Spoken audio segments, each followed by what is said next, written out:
Мы начинаем нашу серию литературно-драматургических вечеров, посвященных национальной драматургии. Все это происходит в рамках программы поддержки национальных литератур народов Российской Федерации. И сейчас мы услышим пьесу Ильгиза Зайниева «Дом Бургана». Режиссер читки Валерия Приходченко. Актеров она представит после читки. Приятного просмотра.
Ильгиз Зайниев. Дом Бургана. Перевод Наиль Ишмухамедов. Драма в 4 действиях с прологом. В семье все должны стоять друг за друга, иначе беда постучится в двери. Томас Манн. Действующие лица. Байназар, старший сын Бургана, 50 лет. Байбула, средний сын Бургана, 46 лет. Банат, дочь Бургана, 44 года. Баязид, младший сын Бургана, 40 лет. Фируза, младшая дочь Бургана, 20 лет. Амина, жена Бургана, 50 лет. Калимула, дальний родственник Бургана, 57 лет. Бадырхаят, родственница Бургана, 75 лет.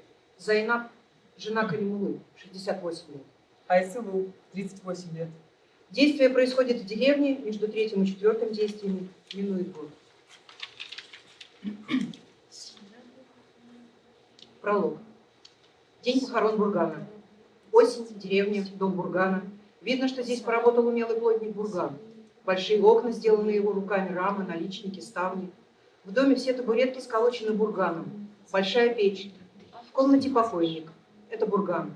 Вокруг него очень много людей. Родственники, соседи, односельчане. Они молятся. Мужчины выносят носилки с телом покойного, остальные тоже направляются к выходу. Прошло некоторое время, женщины убирают в доме. Первое действие.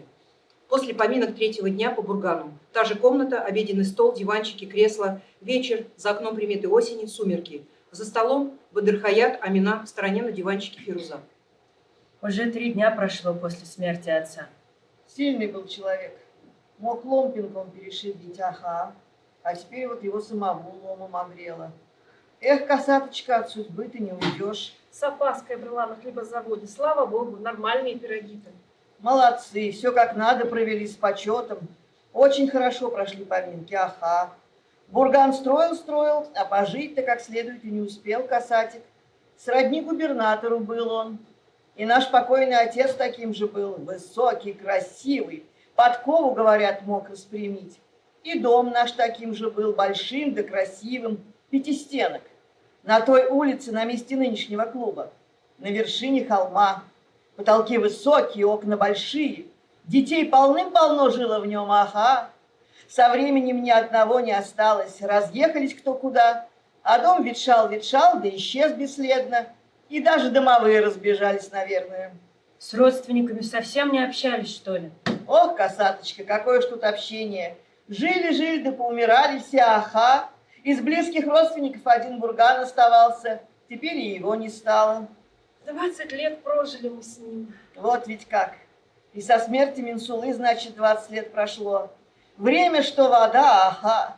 Решительным был наш Бурган.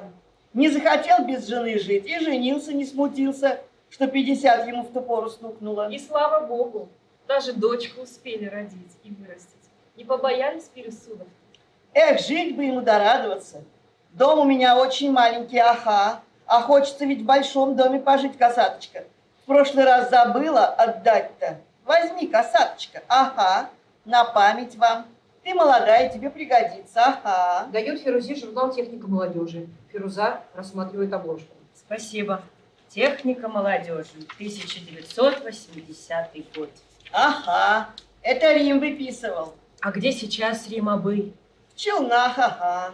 И не приезжает. Работает ведь косаточка. О, с автографом? Ага, Моим дорогим родственникам Баязиту, Фирузе, Амине. ага, На долгую память от Бадырхаят Апа. ага, Хорошо ты пишешь по-русски, Бадырхаят Апа. ага. В 16 лет ушла я из дома, косаточка. Всегда среди русских жила. И писать могу только по-русски. По-татарски не умею, ага. Не получилось научиться-то. Немного подогрел снизу пирог-то, как думаешь? Совсем не подгорел он. Очень красивым получился. И вообще вся еда отменная была, ага. Ладно, пойду я. За разговорами не заметила, как стемнело. Посидела бы с нами-то, и Баязит еще не вернулся. Поздно уже, пойду. На 7 дней старушек соберем, и ты тоже приходи, Бадырхаятова, а то сегодня совсем мало побыла. Все нормально было, невестка, не переживай, ага. Ладно, птенчики мои, пошла я. Проводим. Посиди немного, Бадырхаятова. Выходит вместе с ней провожать. С улицы доносятся звуки разговаривающих мужчин. Хоть бы Байбулат и Калимула. Проходи, Калимула, Абзы, присаживайся. Хорошо, принеси-ка стаканы. А ты по пиалам разливай. Ну ты даешь. Хочешь, как мулы раньше разливали, да? Хорошо. Разливает водку. Бутылку бери только.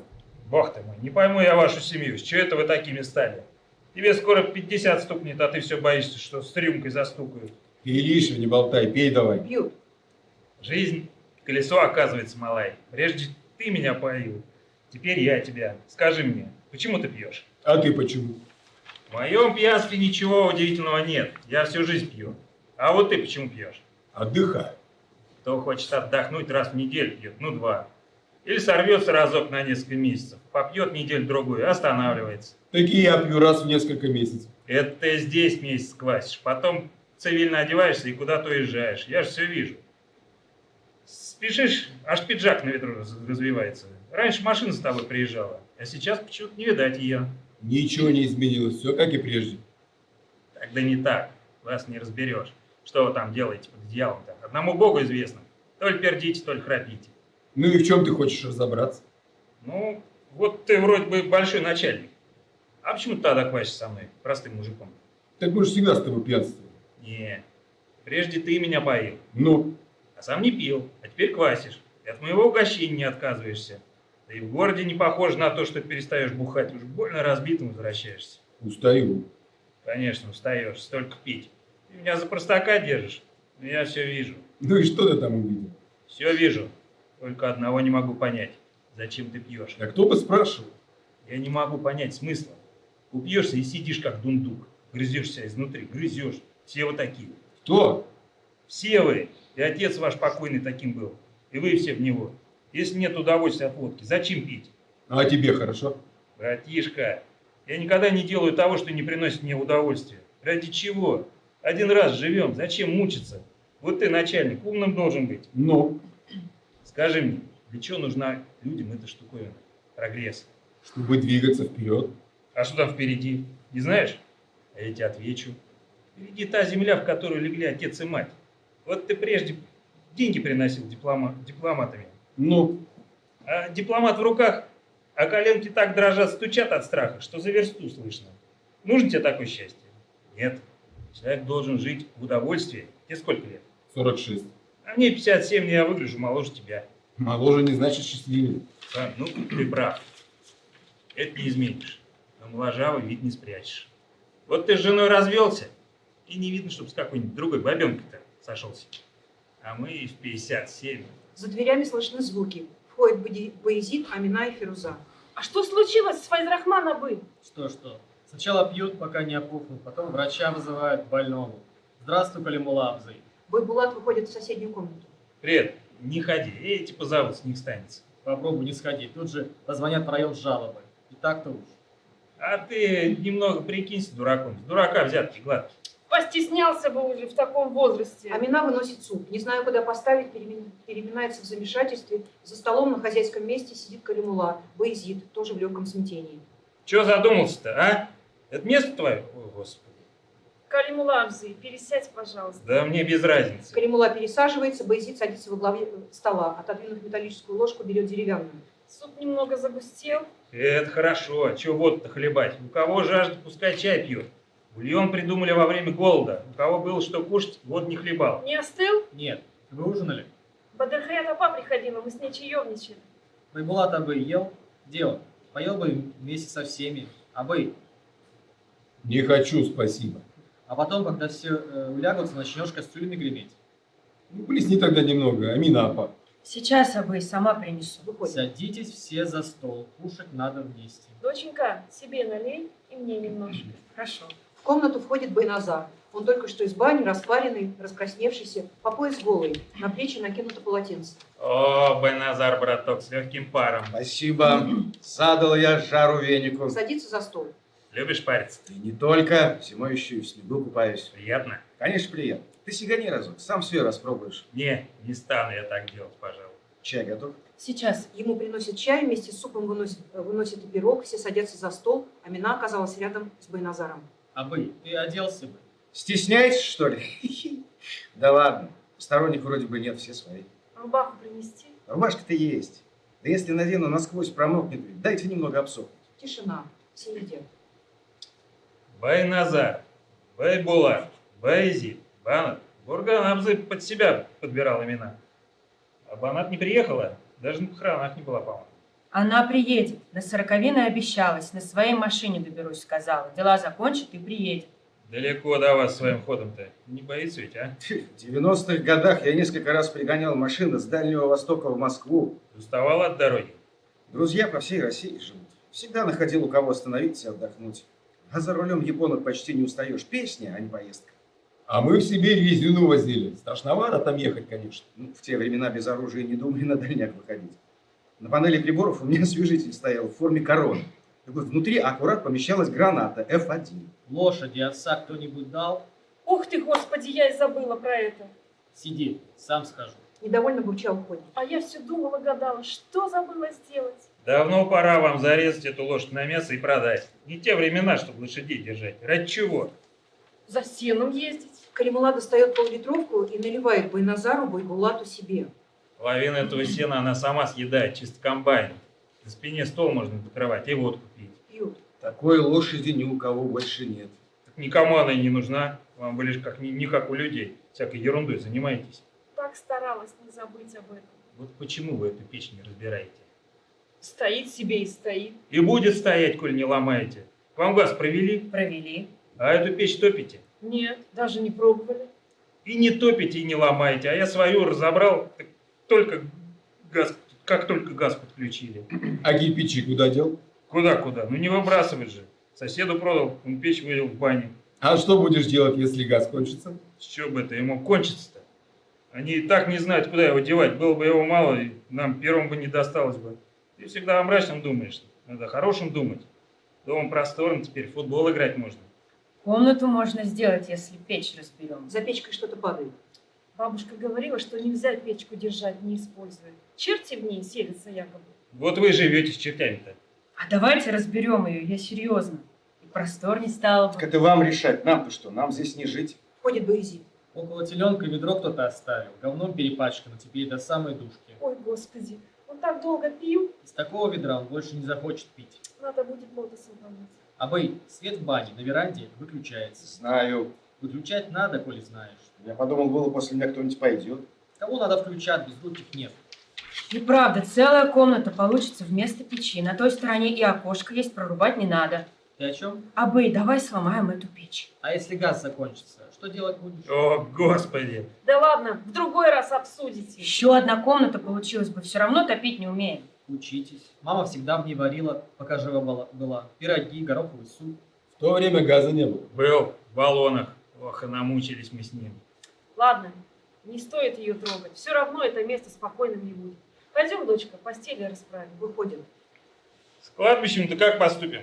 Тебя спрашивают, визит. А что случилось с кладбищем? Ну, вы же были там недавно, неужели ничего не заметили? Столько лет стоит нечищенное. Так не годится. Не кладбище, а воронье гнездо посреди села. Деревья разрослись, чистый лес. Хранить некуда. Негоже держать кладбище в таком запустении.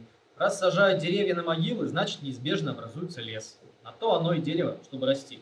Кто их сажает? Пламя деревья сами по себе выросли. Ни могилы рядом, ни камня. Из семян проросли, из корней. Нужно хорошенько вычистить. Кладбище должно быть красивым. Зачем нужны деревья? Чтобы темноту создавать, людей пугать. Большинство старые, гнилые, поваленные. Слышите, собака лает? Кто-то пришел, что ли? Прибраться нужно. Кинуть клич по селу и... Да не хотят сейчас на общие работы, наплевать всем на клич. Заплати 4-5, пусть наведут порядок. А поваленные стволы пускай продадут по сходной цене. Хоть заработают немного. А разве так можно? Не зря же запрещают что-нибудь выносить с кладбища. Что ж сказал? Почему ж нельзя-то? Всю жизнь ем яблоки с яблоками возле кладбищенской мечети. Ничего. Если делать это именем Аллаха, ни черта не будет. А деревья внутри ограды не тронут же. Там и без этого предостаточно стволов. Отец ваш собственной тени боялся. Того нельзя, этого нельзя. А кладбище запустить можно, да? Пусть вороны гадят сверху на могилы предков ваших. Все там будем. Переговорить с сельсоветом и провести уборку. Что там, Абэй? Да будто кто-то ходит. Я на прошлом собрании поднял был этот вопрос. Бурган Абзаев сразу не дослушал, поднялся с места и стал кричать. У него авторитет большой. Умел заставить слушать себя. Всех обратил против меня. Так отца уж нет, иди договаривайся. Моих слов недостаточно. Тут нужен кто-нибудь поавторитетнее, посерьезнее. Визит, ты врач, лечить умеешь. Народ тебя любит. Кто еще есть авторитетнее вашего отца, кроме тебя? Отца поначалу хотели рядом с дедом похоронить, но на том месте тополь вырос. Не свалить невозможно. Пришлось немного спуститься к травянистому подножью. Когда-то я и подумал об этом, о чистке. Постараюсь договориться, уладим это дело. Вот это по-мужски. Байбулат вглядывается в окно и выпрямляется в испуге. Там какая-то женщина бродит. Где? Плачет, что ли? Все приникают к окнам. А, это за мной. Опайка ваша пришла. Напугала. Дела у вашей тетки неважнецкие, парни. Что случилось? Визит знает, что случилось. Бредить начала на нервной почве. Женщины слабые на голову-то. Вот такие у нас дела. Ладно, пошел я. До До свидания. свидания, До свидания, давай, Кремлов. До бывай. свидания. Вы это, если какой-нибудь совет понадобится, не стесняйтесь, обращайтесь. Мы же не чужие. Пошел. Выходит. Довел таки Зайна папа до сумасшествия. Как это? Как? Этот гуляет, та ревнует.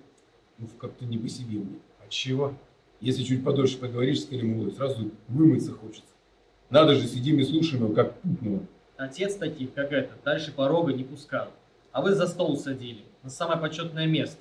Ну не выгонять же. Один раз не выгонишь, на шею сядет и ноги свесит.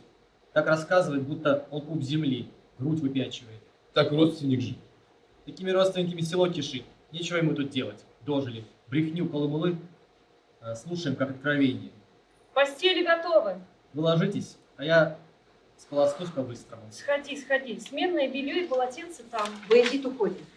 Ложитесь давайте. За день-то убегались, наверное. Байназар и Байбулат уходят в соседнюю комнату. Мама, что теперь будет? Да ничего, будем жить. А почему я не опечалена смертью отца? Просто до конца еще не понимаю. Нет, понимаю. Понимаю, я же своими глазами видела, как он лежал на асфальте. Почти до самого села добрался ведь. В другие дни часами ждешь, голосуешь, ловишь машину до райцентра. Странно как-то. Как будто все так и должно быть. В кино сильно преувеличивают. Его нет. А мы, как будто ничего не случилось.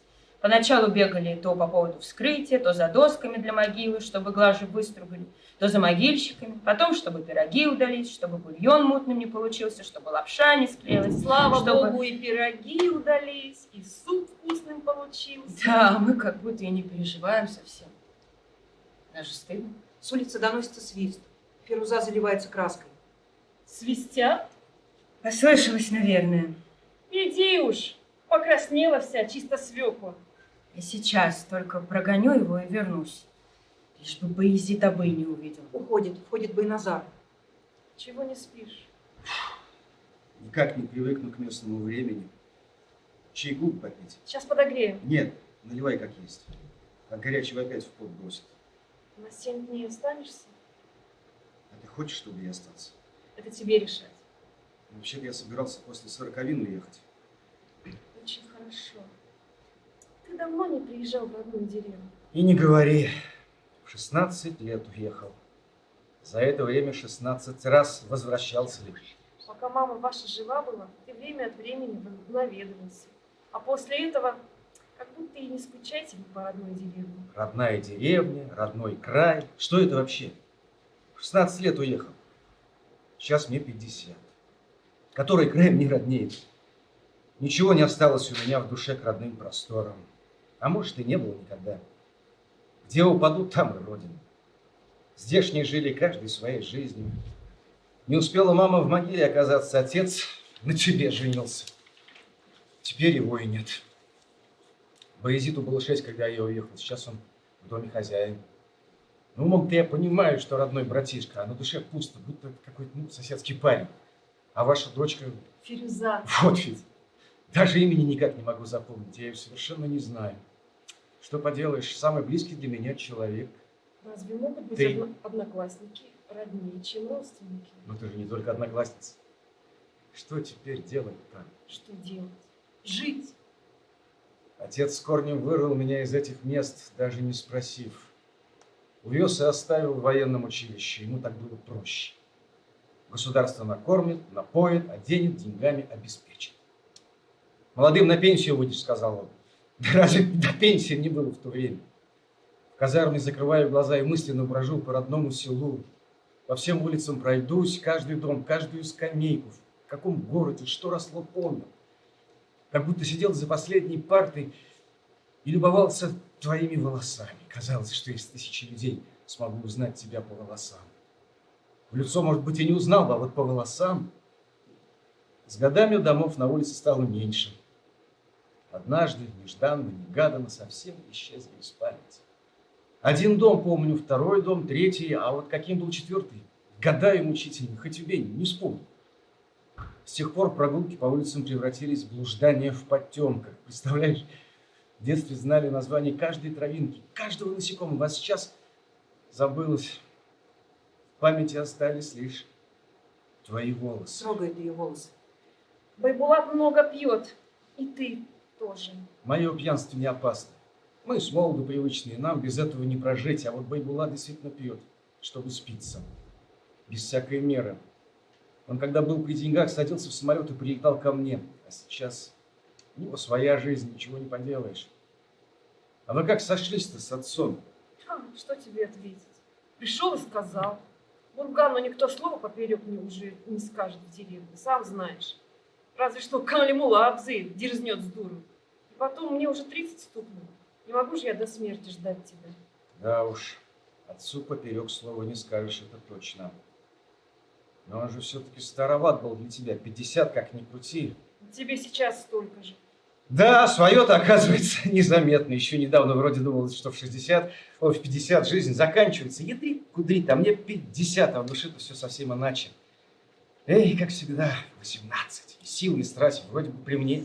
А я и 18 ощущала себя в душе старухой. Ты сейчас Не дури. сгубили мы своей жизни зря. Кончиков пальцев касается ее плеча. Обнимай. Входит Байбулат. Чего не спишь? Я проголодался. Суп подогреть? Не, мне бы что-нибудь погрызть. Кажется, крышка от пирога оставалась. Все там. Сам тогда поищи, я ложусь. У тебя есть? Это должно быть. Достает из укромного места водку и наливает обоим. Зачастил ты. Мы с Аминой в одном классе учились, что ли? Да когда это было? А если и было, то мхом поросло. Слушай, бросай ты это дело, братишка, ну не к лицу тебе. Уходит в соседнюю комнату, с улицы доносятся громкие возбужденные голоса.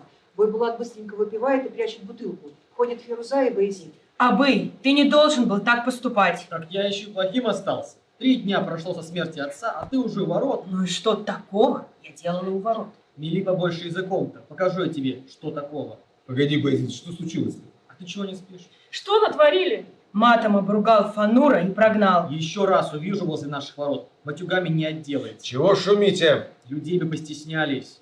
Подожди, Баязид, не кричи! Усмири свою дочь, тогда я перестану кричать. Явился тут один, тыквоголовый, сопли ниже колен. Хочешь повторить судьбу Банатапа? Абы, ты унизил меня перед ним. У него уже условный срок только-только закончился. Знаю я это отродье, только и смотрят, чтобы умыкнуть. У них вся семья такая. Успокойся, братишка, не кипятись. Я спокоен. Если я не скажу, то и глаза раскроют. Всего 3 дня прошло после смерти отца, а это черт знает с кем обнимается у ворот. Ну, она же еще ребенок. Думаешь, ей легко? Перед людьми стыдно. Машины туда-сюда шныряют с включенными фарами. На улице светло, как днем. Ты смотри немного за дочкой своей. Я скажу ей, скажу. А чего вы не спите-то? Во всех комнатах свет горит. У кого-то лишние денежки завелись, что ли? Электричество зазря жечь. Гасите и ложитесь. Завтра колодец будем чистить. Отец давно собирался. Подниму всех с утра пораньше. Уходит в соседнюю комнату. Какой он вспыльчивый, оказывается. а? Во многом-то он прав. Старается отца переплюнуть, по-моему. Пойдемте спать. Занавес. Второе действие. После поминок, после поминок 7-го дня по Бургану. Та же комната. За накрытым столом Бадырхаян и Зейнаб. Амина и Фируза прибираются, уносят грязную посуду. Пропадет дом, сам достанется. С собой ты не унесешь. С такими трудностями строили ведь. Ох, косаточка. Только-только родила жиду. Но работала наравне с Калимулой, а ему все по боку. Он готов и в полузнишем родительском доме жить с матерью своей. Если бы я не начала, не бегала по каждому вопросу, ни за что бы не построились. Клуб начали строить. Столько машин с досками выгрузили. А на наш пол с потолком даже захудалого горбыля не сыщешь. Ага. Всю ночь таскали мы вдвоем доски со стройки до самого рассвета. После этого я больше родить не смогла. Зато с пола, с потолком взяли у султана Абзы на стол, сели друг напротив друга и давай строгать с 2 концов. Калимула дергает на себя, а у меня будто кишки наружу вылезают. Ой, косаточка. Зубы стиснула и терпела. Ага. А я ж дояркой работала. На ферму шла с пустой сумкой, а возвращалась, прихватив со строящегося коровника 4 красных кирпича. В круговую с оградой заходила. Все молоко несут, а я кирпичи. Как раз на печку хватило. Теплая получилась печка. А теперь сам все достанется. Да, косаточка, дом у тебя большой, красивый, а у меня маленький. Мне так хотелось в большом пожить. Сам достанется дом-то. Калимула еще молодой, а ему смысла нет. Я ведь старой девой была, когда за него выходила. Холила его, как собственного ребенка. Я-то умру, недолго ждать осталось. Но дома все-таки жалко. Попробую к главе сходить. Я же ветеран труда. Ага.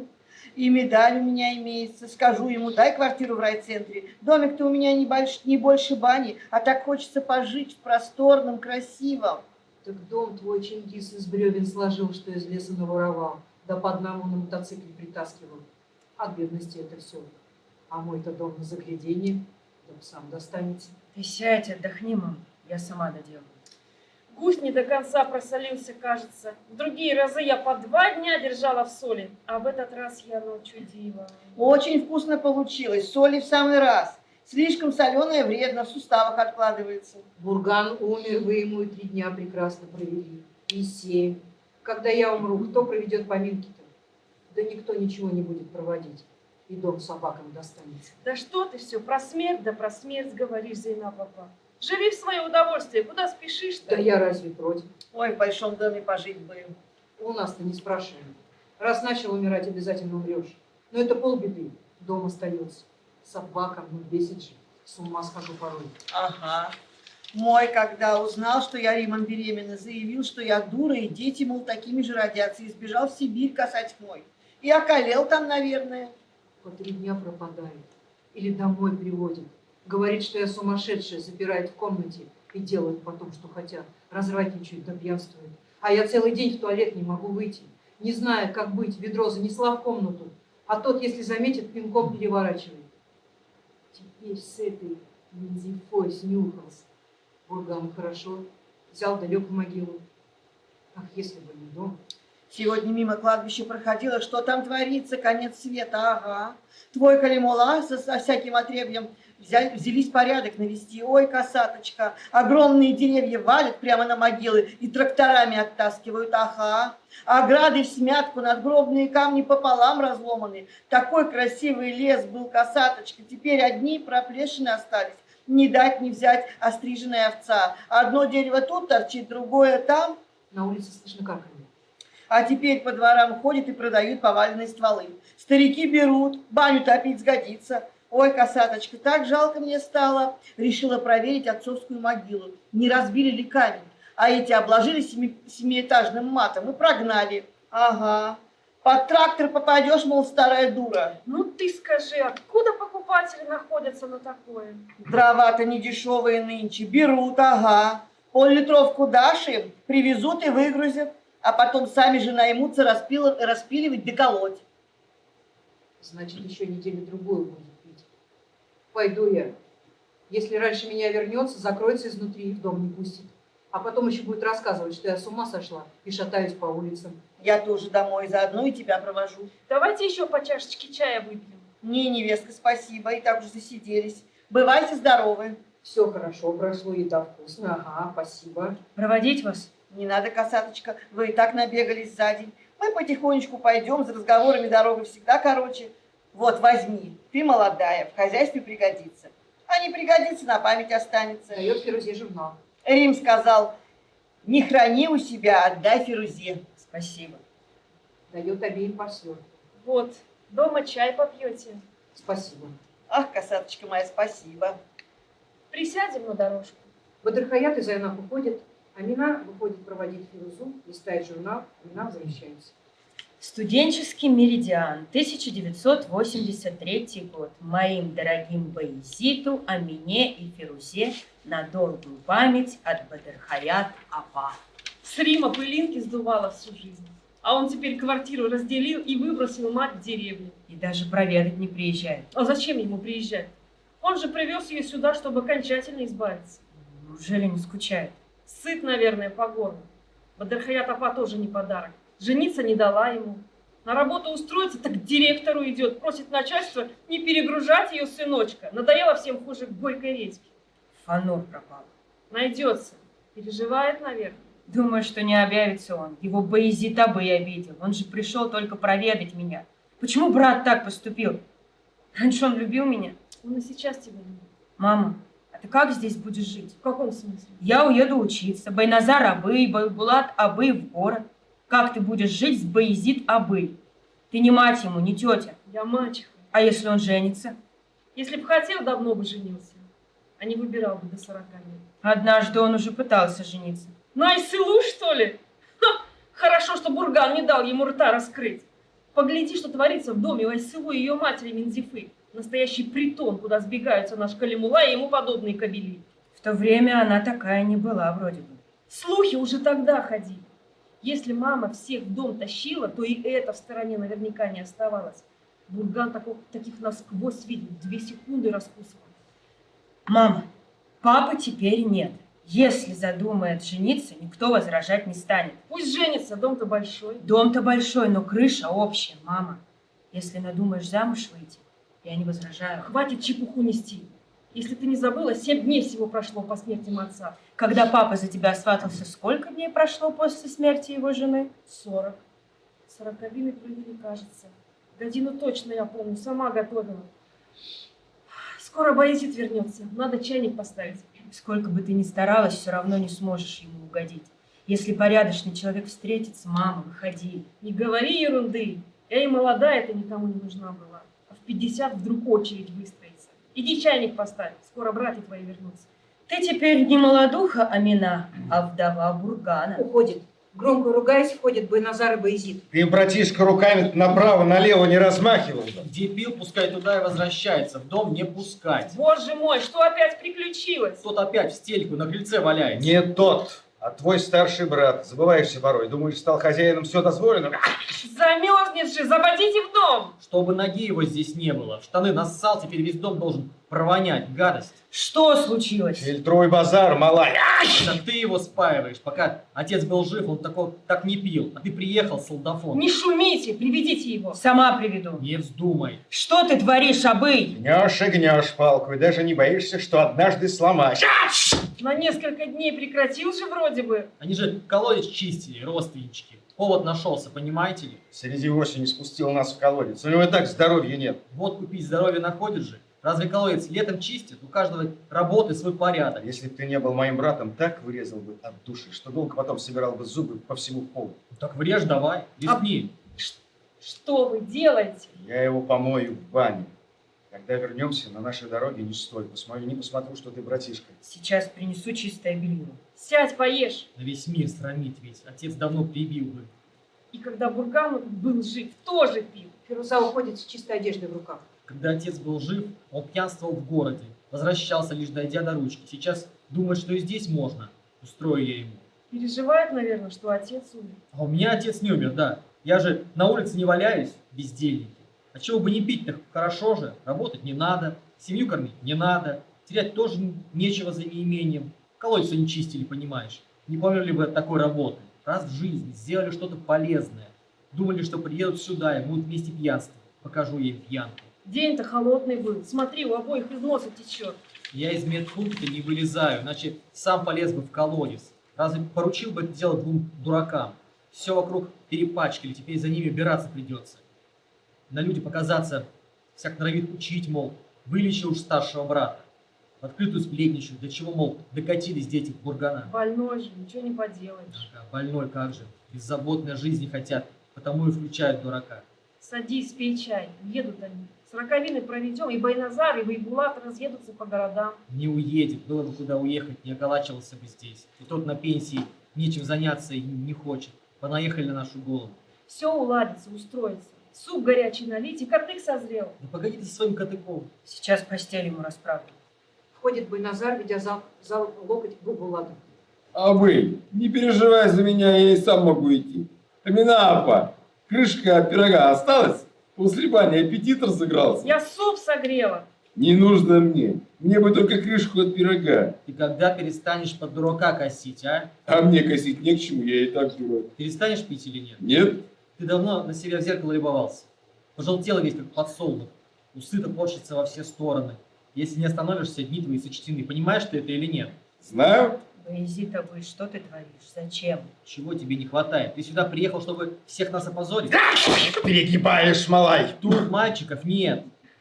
Пойду-ка я лягу. Завтра повезу на кодировку, готовься. Не переживай, братиш. Все хорошо же. Что ты нашел хорошего? На поминках отца обоссанным на крыльце лежать? Это, по-твоему, хорошо? У отца полсела во врагах ходило. Радовать их хорошо?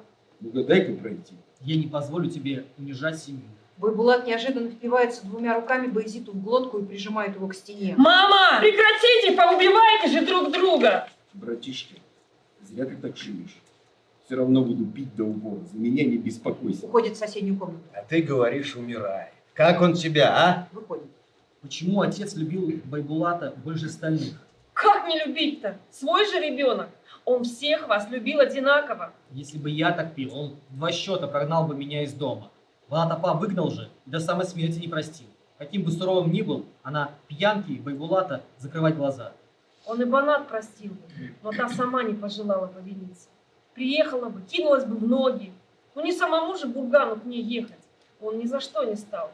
А в последние годы он и по внуку очень скучал. Встретиться хотел. С улицы доносится натужный рокот трактора, временами переходящий визг.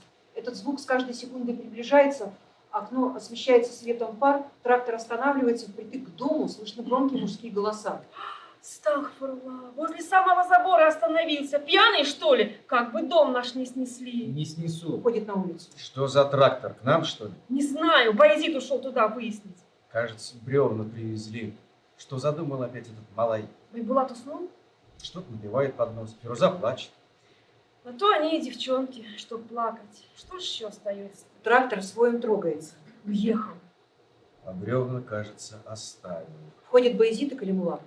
Проклятые вороны! Не думают они, что ли, на ютку матывать? Огромные стаи летают даже больше, чем летом. Природа меняется. Здравствуйте. Здравствуй. Здравствуй, Калимулабзы. Вынеси-ка одну и на стол чего-нибудь сообрази. Сейчас. Вороны-то, говорю, припозднились нынче. Как пешкадамы зимовать здесь собирались, что ли? Пешкадамы? Кто такие? А это те шакирды, которые, закончив учебу, не хотят покидать Медресе, ждут, когда какой-нибудь старый мула умрет, чтобы перехватить приход. И чего ты только не знаешь, а, Калимулабзы? А как не знать? Мои предки же тоже были мулами. Ты думаешь, Калимула тебе деревенский простачок? А давай и тебя сделаем, Мулой. Ха, подумайте хорошенько, все обсудите. Если всем селом попросите, возможно, я и соглашусь. Вот, ходил бы с одних поминок на другие, а? А почему бы и не ходить? У меня и чепан, и челма есть, от деда остались. Но на наших-то поминках не наливают. Почему? Пожалели бы, что ли, для выбранного всем миром мулы 100 грамм? Ну ты даешь, и не постеснялся бы, а? А что стесняться-то? Говорю же, мы потомственные мулы. Знания, они же по наследству передаются. По крови, а не из книжек. Вычитанные из книжек знания пустяк. Рассаживайтесь. Садись, Калимулабзы. И вы садитесь. Бисмилля. А вороны-то знаете, почему не летают? Почему? Ленятся, лодыри. Даю, знаете, долго лететь. Думаете, это так просто, что ли? А что это за бревна? Для бани вам на 2-3 зимы хватит. Я специально выбирал. Только березу, гладенький, как репка. С кладбища? Не все ли равно откуда? Конечно, не все равно. Это она по молодости не понимает. Бесплатно же. Твой брат с сельсоветом договаривался. А бревна я в знак благодарности притащил. Видите, тебя послушались. Отец твой был взбалмошным, поэтому его из страха слушались. А тебя из любви. Увезите обратно. Чего? Отец всегда говорил, что с кладбища ничего нельзя выносить. Это бурган-то. Если бурган Абзы за даром привезти 5 березовых стволов, он не стал бы противиться. И не говори. С кладбища? Не встревай в разговор Саши. Постой-ка, ты и вправду взял стволы с кладбища? Взял и что? У тебя мозги отсохли, что ли? Ты же любишь париться в бане. А не забыл, что ее дровами топят? Только не ругайтесь. Береза для бани самое то. Жар сильнее. Верните все обратно, мне страшно. Боже мой, какие страсти. Шла бы ты отсюда, сестренка. Погоди-ка, зачем ты ее прогоняешь? Она правильно говорит. Сперва отца отвез и похоронил, теперь оттуда с дровами вернулся. Если начнешь покупать, знаешь, сколько денег нужно вывалить за дрова. Карман твой порвут они, что ли? Порвут! Один раз только поели кладбищенскую землянику. Отец так приложился к моей скуле. До сих пор помню, как искры из глаз брызнули. А за сегодняшний отец забил бы тебя насмерть. Ты за отца не говори. Кто его лучше знает, ты или я? Отец всегда искал, откуда чего можно бесплатно умокнуть. За любую копеечную выгоду хватался. Умнейший мужик был. Вот и Баязиту передалась эта мудрость. А у вас ее нет. Кровь ваша на чужбине-то разжижилась. Нальешь ты в конце концов или нет? А, так ты этого ждешь, что ли? Эти Обваливай деревья. бутылку и наливай. Эти деревья всю жизнь сосали соки из мертвецов, а вдруг в них души умерших вселились. Мне страшно. Ты живых бойся. Какая еще душа? Умер-то кубер. Куда временем станешь? Вот вся история. Выйдет врач, спросите у него. Видел ли он душу внутри человека? Калимулабзы, увези-ка эти деревья куда хочешь. Возле наших ворот им не место. Это мои стволы, и без тебя разберусь, что с ними делать. Братишка, похоже, ты что-то не понимаешь. Наш дед 10 лет отсидел за то, что взбунтовался, когда вздумали спилить минарет. А тех, кто спилил, жестоко избил. Если котелок не варит, за решеткой оказаться проще простого. Ну и что он добился своим противостоянием? Минарет все равно спилили, а он 10 отсидел. Вернулся оттуда инвалидом. Не лишай нас разума, Всевышний. Вот моя жена с ума сошла. Как же тяжко-то. Иди спать. Мне страшно. Недавно же только дрова купили. Там на несколько лет нам хватит. Прекратите вы или нет? Сколько раз вам говорить? Пойдем, дочка, спать. Айда, Байназар, айда, и ты ложись. Успокойтесь, все уладится. Фируза уходит. Байназар что-то хочет сказать, но Амина уводит его. Хорошо сказал. Без строгости ничего не получится. В доме должен быть один хозяин. Айда, налей-ка и мне. Налью. Наливает полный стакан, Баязид залпом выпивает. Не нервничай. Ты же врач, знаешь, что все болезни от нервов. Ну, видишь же, что творится. Вместе вам не ужиться. Гони всех к чертям собачьим. Родственники хороши только когда живут далеко. Каждый должен жить своей жизнью. Неспешно, чистенько, аккуратно.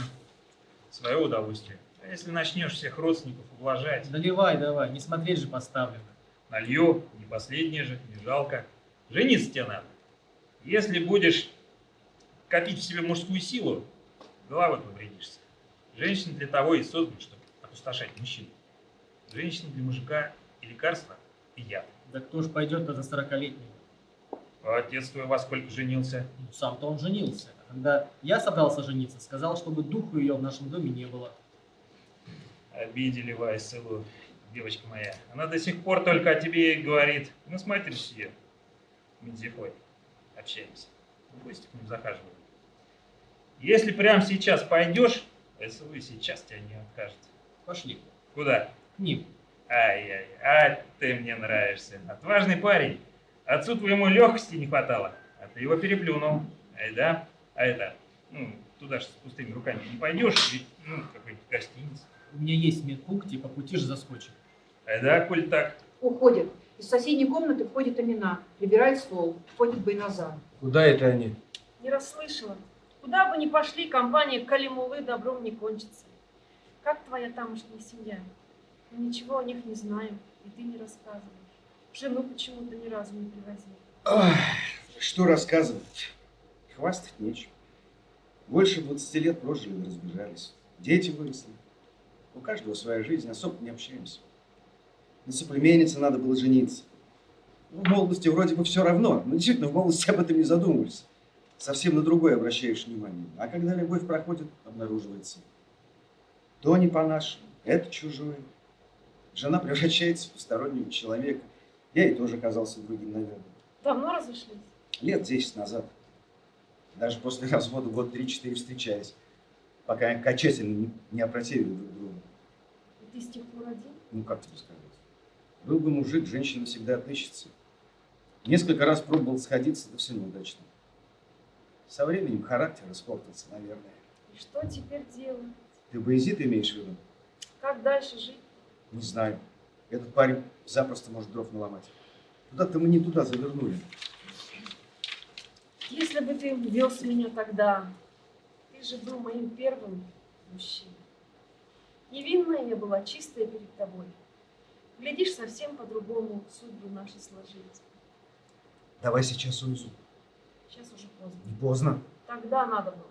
Не готов я был тогда в хомут влезать. Проведем 40-ины и уедем. И ты через 40 дней женился бы на жене отца. Отца нет. Поехали. Пусть полгода пройдет, год. Перед людьми стыдно. Там тебя никто не знает. А здешние здесь останутся. У меня дочь есть. Дочка уже взрослая, хоть завтра можно замуж выдавать. Как же быть? Обнимает его, головой приникает к груди и плачет. Не плачь. Целует волосы, глубоко вздыхает. Аромат волос резко отстраняется. Постой-ка. Что случилось? Сейчас. Хватается за голову. Ай, будто что-то не так. Сердце, давление? Да нет, нет. Сам себя опротивил. Я ведь с тобой как с прежней Аминой общаюсь, так не годится. Фух, похоже, с ума мы сошли. Сегодня 7 дней отцу, славному Бургану, а мы как будто ничего не произошло. Нет, не сердце у меня в груди, а ледышка. Я ведь очень долго не видел отца, потому, наверное, не чувствую утраты. Зачем ты это рассказал? Сейчас я и сама себя противна. Плачет. Входит Фируза, она побледнела. Мама, Дочка, что случилось? папа приснился. Много народа возле наших ворот, и он с ними рядом стоит. Что вы наделали? Что вы наделали? Спрашивает. Это всего лишь сон, дочка. Много думал о нем, потому и приснился, не бойся. Ай, пойду-ка я спать. Спокойной ночи. Мама, сходим по-быстрому. Ну сходи. Одна я боюсь. Что мы делаем? Что творим? Мама. Пошли. Открывают входную дверь, во дворе слышно карканье. Занавес. Третье действие. После 40-ин Бургана. Та же комната, поздняя осень. На улице темно. Банат и Фируза моют, вытирают и складывают посуду. А тебе не страшно было уезжать из родного дома неизвестно куда? Ах, сестренка, меня ведь никто не спрашивал. Уеду, останусь. Отец сказал, как отрезал, чтобы духа твоего здесь больше не было. Уехала, а что поделаешь-то? А если бы сказала, не поеду? Да выволок бы за волосы и выбросил на улицу на глазах у всех. Он бы смог. Уж сказал, если сказал, от слов не отступится. А почему не попробовала вернуться через некоторое время? Он же Бурган, авторитетный человек. Не смог бы поехать к тебе, может, простил бы. Если он Бурган, то я дочь Бургана. Думаешь, его сумасбродства во мне не было? У всех хватает. У нас ведь род такой. Я и сама порой так распалюсь, мало не покажется. Что это, гордыня? Отец старался крепко держать в руках семью, чтобы никакого пятнышка не легло. Предупреждал он. Как можно переживать за семью и выгнать из дома родную дочь? Ну а что ему оставалось? Одна говнистая корова все стадо пачкает, говорят. Этой коровой оказалась я. Родить, не выходя замуж, и разве можно было допустить такое в роду Бургана? А про аборт не думала? Ну, дело ведь не в том, есть ребенок или нет его, а в выслушании воли отцовской. Он ведь не пересудов боялся, глубже смотрел. Мудрым человеком был, очень мудрым. Я слишком поздно это поняла. Он ведь и книг не читал. Сама природа наделила его умом и мудростью. Если бы он еще и выучился, из него получился бы президент не меньше. А мы в маму. Баязид Абый пытается быть похожим на него. Я почувствовала. Куром насмех, конечно, да еще с таким серьезным видом. Он с детства мечтал поскорее вырасти, и сейчас, похоже, этой мечтой живет. Это страшно, наверное, быть выброшенной из дома, остаться одной. Ну, иногда это на пользу. Живешь как душе угодно. Как душе угодно. Хорошо, конечно, не спорю. Воробышек, говорят, среди людей не помрет, чем всю жизнь бояться. Сейчас ведь у тебя все есть. Квартира, машина, работа. Ни от кого не зависишь. Поначалу страшно было, наверное. Зато потом счастье привалило. Да и ни от кого не зависишь, говоришь. Знаешь, поначалу борешься с тем укладом, в котором выросла. Пытаешься его изменить, а когда ничего не получается, плачешь от бессилия, чувствуя себя несчастнейшим человеком. Оставшись одна, не знаешь, с какого конца подступиться в новых условиях, теряешься. Затем решаешь устроить самое понятное и необходимое – жилье и работу. Я только через много лет поняла. Попытка жить по-своему все равно оборачивается тем, чему учил отец. Сама того не понимая, ты устраиваешь жизнь по давно знакомому порядку. Потому что без канонов, без норм невозможно. Все будет валиться из рук и рушиться. Когда я это осознала, тогда и начала тосковать. Мы здесь все одинаковые, потому и не можем прийти к согласию. Тогда-то я и простила отца. Даже будучи далеко от меня, он учил, как организовать жизнь, как не потеряться, себя не потерять. Только я этого не понимала. Вот такая она жизнь, по-своему. Не спеши, сестренка, порвать просто, соединить тяжело. Абый унизил моего парня. Мы с ним со школы дружили, а сейчас он со мной не общается. Я страшная? Ну, наш род красотой не отличается, конечно. Значит, страшная. Большая. У нас все большое. И дом, и стол, и стулья. Даже печь полдома занимает, а ворота не меньше кремлевских. И я огромная, как мужик. Ты только посмотри на эти плечи. Широкие, безобразно широкие. Только груди маленькие. Для семейной жизни красота не важна. Для семейной жизни, может, и не важна, но для того, чтобы семью создать, очень даже важна. Бросил же меня. Повод ждал, наверное. Ну, раз из такой ерунды он тебя бросил, делай выводы. Может, тебе благодарить надо Баязита. Он и Байбулата обижает. Байбулат так плохо выглядит, болеет, что ли? Ага, болеет. Пьянство. Тогда понятно, почему пожелтел. Раньше Баязид Абый таким не был. Пока папа был жив, брат со мной всегда разговаривал, с ним было интересно. А Байбулат Абый хоть и пьет, но он добрый. А Байназар Абый, он чужой. Как будто по дому ходит посторонний мужчина. Диковатый он какой-то. Да он с детства такой. Огромный, но простой, в нем ни грамма хитрости. Ему главное, чтобы была еда на столе, чтобы баня была жарко натоплена. Если этого нет, он, конечно, гоняться не станет, пальцем не пошевелит. Нет, ну и ладно. Очень плохо, что Байбулат пьет. Умного человека пьянство не красит. Он ведь самый умный из нас. Среднюю школу оканчивал в соседнем селе. В школу ходил с одной ручкой в кармане. Ни учебников, ни тетради не носил. Авторучку к нагрудному кармашку подцепит и уходит. При желании мог учителей учить. Если умный человек беспробудно пьет, значит, у него есть цель. Я за маму переживаю. Как она здесь будет? Я уеду на учебу, остальные тоже разъедутся. Как она уживется с Баязит-Абой, если он будет звереть с каждым днем? Бревна взял с кладбища, якобы бесплатно, баню топить. Больше неоткуда брать, что ли? Как так можно? Он же должен это понимать. Мне страшно теперь в этом доме. Все время мерещатся какие-то голоса. Знаю, что одна здесь, но кажется, что в доме еще кто-то есть. И в баню теперь только днем хожу. Обогатил он нас, ага. Полезное дело сделал. Не переживай, так будет не всегда. Входят Байбулат и Байназар. Вот не понимаю, как можно не любить баню? Ну не люблю, что теперь делать? Банат, уговори его помыться. А после тебя там тепло-то осталось? Ему хватит, он же не парится. Иди помойся, сразу легче станет. Абы, отстань от меня. Эх ты, Квашня. Я торопился, думал, вы тут в очередь встали на помывку. Пойду-ка еще разок попарюсь. Я ж дров подкинул для вас. Дорого ты обходишься брату Баязиту, без дров его оставишь. Ну, если дрова закончатся, еще привезет. Кладбище-то под боком. Кладбище неказистое какое-то, осиротевшее. Байбулат, айда я тебя попарю. Вчера же только парились. Полдня никак в себя прийти после этого вчерашнего. Ну, это, конечно, вчера было. Разок зашел в сарай, вся твоя помывка на смарку. В секунду провоняешь. 5 минут покрутишься возле скотины, а провоняешь так, будто всю жизнь в сарае живешь. Раньше мы раз в неделю мылись, так и ходили, наверное, вонючими. Ну и потери, конечно же, во время работы. Неужели тело не чесалось? Деревенские и сейчас раз в неделю моются. Не так уж. Сейчас у многих душ и ванна. Правда, отец был против. Это только Калимула Абзы может всю зиму не мыться. Нельзя, говорит, зимой мыться. Заболеешь. А вот этого не знаю. Может быть, так оно и есть. Но рядом со скотиной вонь прилипает, будто клей.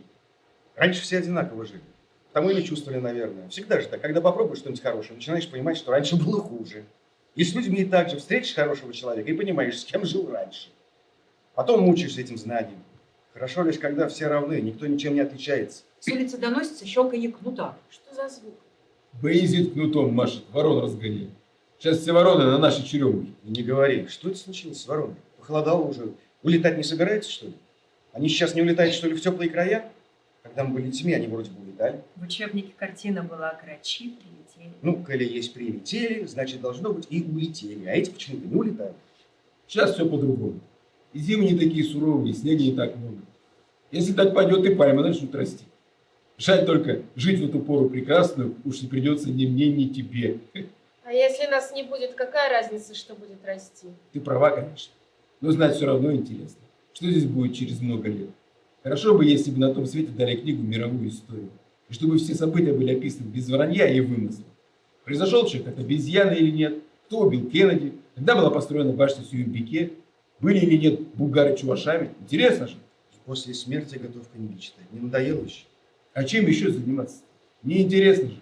А иди вон с Байназаром в баню, сделает тебе интересно. Выйдешь, как новорожденный младенец. Да не пойду я. Остыл я, сиди тут с вами. Или не ходить уж больше. Аппетит пропал. Ты же говоришь, дров подкинул. Баязит-Абы будет ругаться, мол, дрова зазря переводишь. Тут ты права. Ладно, чтобы не вышло скандала, скажу, не попарюсь, так высплюсь. Высплюсь. Ох, знаешь, как там хорошо. Тепло во все косточки проникает. Смотри, чтобы в косточки черти не вселились. Я чертей не боюсь, я сам черт. Если набегут, могу и водку с ними распить. Все, пошел. Помереть, значит, собрался, да? А кто из нас бессмертен? Я таких не встречал. Судя по твоему внешнему виду, до цели тебе идти недолго осталось. Как же я люблю, когда ты вот так улыбаешься из-под усов.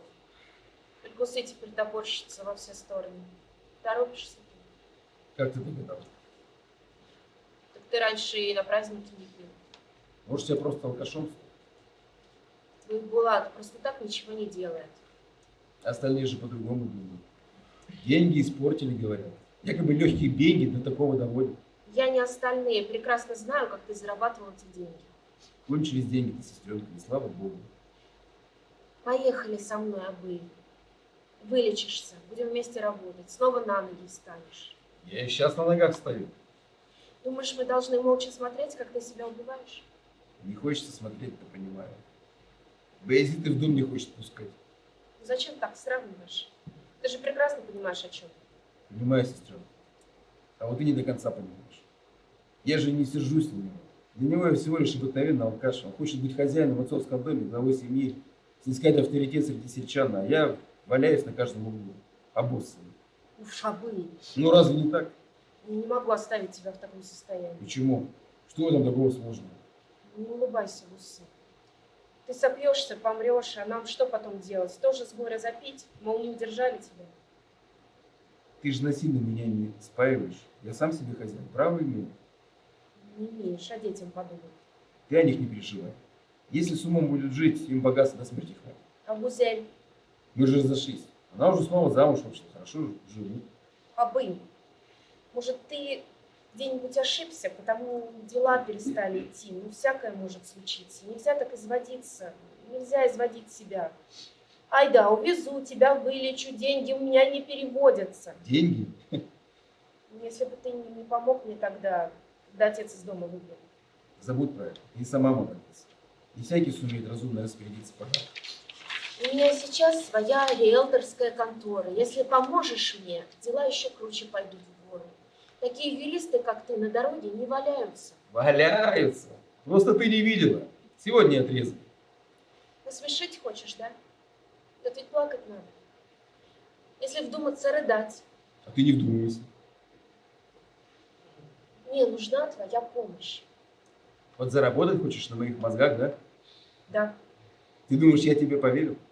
Да если твой ум разделить между всеми нами, еще на несколько человек останется.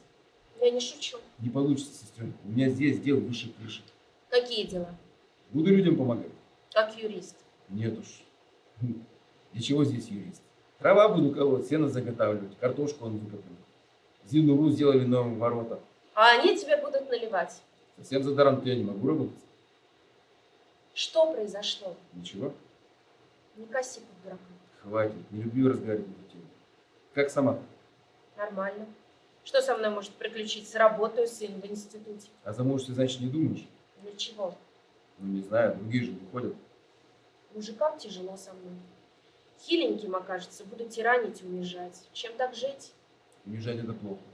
Людей унижать нельзя. А вы поехали со мной.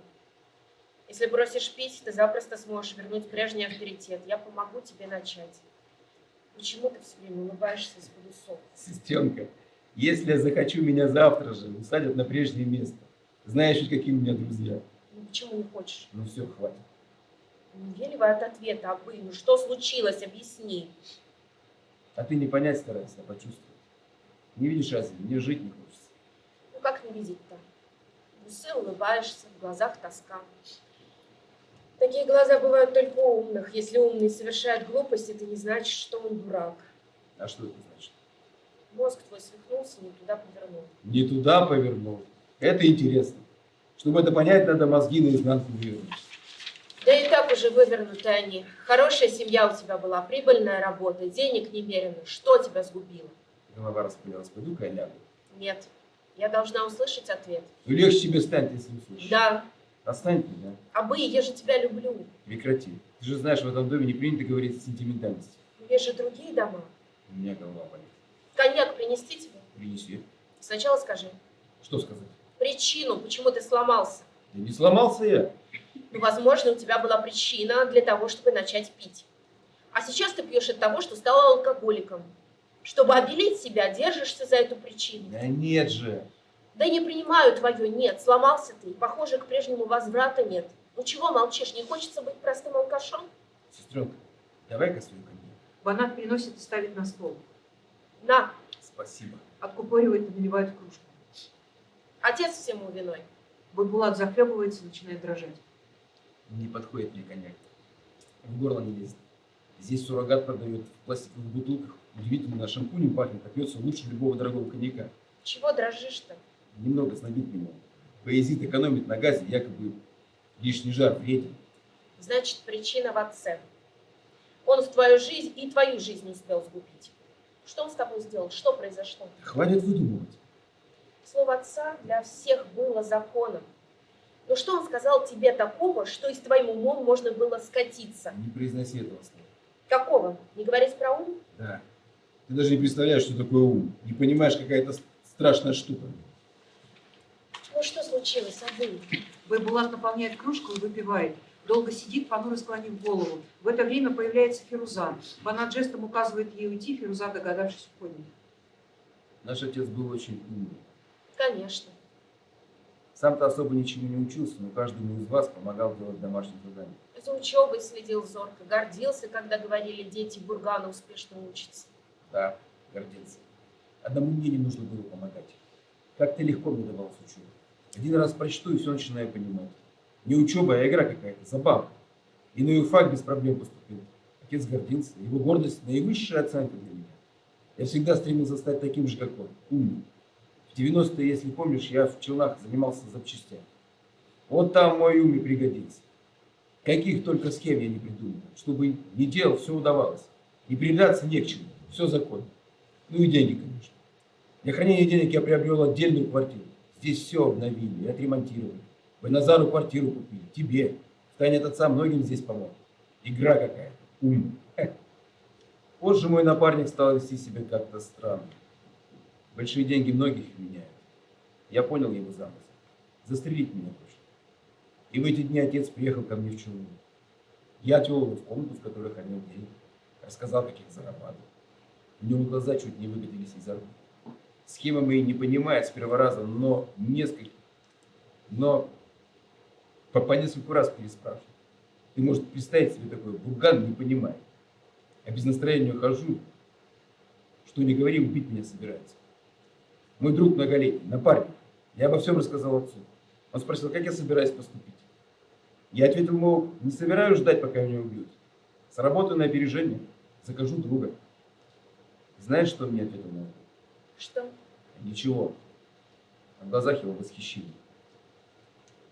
Сделал, как намеревался? Конечно. Но восхищение в его глазах забыть не могу. Я ведь рассказал ему обо всем лишь с одной целью. Мне важно было получить от него мудрый совет. Пусть остановил бы меня, направил к другому пути. Тогда я и понял бы, что я умнее отца. С того дня я стал бояться своего ума. Раз я умнее отца, значит мне некому остановить. У тебя уже не было другого пути. Если прикинуть, мозгами не было. А если душой подумать, почувствовать. Возможно, если бы я с другом поговорил по-человечески, откровенно, хотя напрасно все это было. Он постарался бы меня там же и убить. Нельзя умом жить. Человек должен трудиться, пот проливать. Кто свой пот не проливает, тот чужую кровь прольет. Я сам должен был обуздать свою ум, иначе, оказавшись на должности, подразумевающей управление чужими судьбами, а все шло к тому, я много ужасно натворил. Тебе когда-нибудь попадали в руки статистика любой войны? Разум видит в этих документах только цифры, а мудрость – людские судьбы. За каждой цифрой. Мудрым надо быть, а не умным. Отец был умным человеком, но не мудрым. Иначе не было бы в его глазах восхищения. Я теперь мудрый, а он водкой смотрит.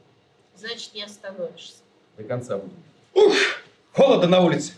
Готовьтесь, сейчас Баязид придет. Почему-то в хорошем настроении, он даже боязный. Запугал, видать, всех. А как не бояться-то? Что ни день, то террор. С улицы доносятся щелчки кнута. Слышите? Не то, что нам. Он ему ворон покоя не дает. Входит Фируза и Амина. Чайник поставь, дочка. Я поставлю, а ты садись. Голова не проходит. У меня лекарства есть дать? Я уже выпила, не помогает. Попробуй чай попить. Что делать с этими воронами? Прилетают и нашу черемуху облепляют. Прилетают и... Да в суд их надо, на них подать. Сначала на машину свою полюбуйся, потом будешь смеяться. А что с ним? Что? Кто тебе велел ставить ее под черемуху? Я велел, чтоб скотина не поцарапала. Значит, тебе отмывать вороньи какашки. Неужели сгадили? А разве могло быть по-другому, когда огромная стая ворон облепила нашу черемуху? Чем заниматься-то? Кому делать нечего, вот так и поступает. Влезает на макушку дерева и гадит на тех, кто внизу. Банат, ты напрасно не сменила резину. В любой момент морозы могут ударить. Да днем так холодно, доберусь. Не так холодно, доберусь потихоньку, не успею. Скотине дал? Да, вы похлопотали бы немного, на стол сообразите что-нибудь. А что? Кто-то должен в гости прийти? Да, и совсем скоро. В такой час? Все равно ведь не спим. Бог ты мой. Чего прочитаешь-то? Не все же съели на поминках. Вот и мечите на стол. Трудно вам, что ли? Если бы в другой день пришли, надо было бы отдельно готовить. Кто придет-то? Сколько их? Калимула Абзыев. Я Айсалу тоже обещалась. Которая Айсулу? Дочь Минзифы, что ли? Да. А это-то что здесь нужно? Это которая Мизифа? Мамина сестренка, что ли? Да, та Минзифа давно умерла. Ну откуда мне знать-то? Столько лет дома не была. Что за Айсылу в конце-то концов? Невеста. Хотел познакомить, пока вы здесь. Сороковины прошли, вы все разъедетесь, на свадьбу приедете или нет, неизвестно. Ты что, реально собрался жениться на этой? Что значит на этой? Всей деревней пахали, а засевать тебе оставили, да? Думай, что говоришь. Это ты думаешь, что сделать собрался? Ты меня унизил всего лишь за то, что я с парнем возле ворот разговаривал на третий день, а сам намерен после сороковины эту блядь в дом привезти. Ах, мать твою! Крылья-то не распускай, малай. Пусти его, Абы, пусть ударит, пусть и забьет родную сестру из этой бляди. Прекратишь ты или нет? Почему это я должна остановиться? Привыкай. Если приведешь ее сюда, все село тебе в глаза скажет подобное. Да угомонитесь. Неужели вправду такая? Конечно. Такая. Даже школьники ходят к ней на курсы. Притон организовали у себя дома. И старый млад все там. Кто еду несет, кто выпивку. А мама с дочкой и на такое согласна. Я был у них дома, никого там не видел. Значит, оперативно сработали. Сейчас осквашите лицо, сучье отродье. Сука, это я, получается? Успокойтесь оба. А почему это я должна успокаиваться? У тебя вообще нет права рот раскрывать. А почему у нее нет права рот открывать? Потому что не вашей матерью рождена? Потому что сопли не обсохли. Готовьте стол. Постой-ка, Боязид, одумайся, не доводи до греха. Почему вы со мной в таком тоне разговариваете? Я мальчишка, что ли? 40 дней прошло со смерти Бургана, а у тебя ума и на 40 дней не хватило. Отец однажды уже сказал тебе. Отца нет, и сейчас никому не интересны его слова. Мне, например, интересно. И тебя никто не спрашивал. Погодите-ка. Почему вы шумите? Пусть женится. Да. И Айсулу тоже нужно когда-нибудь замуж выйти. Ты не говори. Ну подумаешь, блядь. Но главное, чтобы человек был хороший. Вы на шутку-то окончательно не переводите. Баязид ведь не шутит, он ведь не 18-летний подросток. Фируза же объяснила, что почем. Чтобы жениться на такой, нужно быть полным идиотом. Не тебе судить о других. Айсулу не весь от кого не рожала. Обьё! Байназар хочет наброситься на Баязида, а Амина и Байбулат удерживает его. Баязид! Абы! В это время Банат подходит к Баязиду и влепляет его звонкую пощечину. Баязид пошатнулся, после этого Байназар успокаивается. Вон отсюда, сейчас же, чтобы духу твоего здесь не было. А меня отсюда прогоняли уже, братишка. Повторить не тяжело. Хочешь место отца занять? А сам не понимаешь, и ради чистоты совести Бурган даже родную дочь выгнал из дома.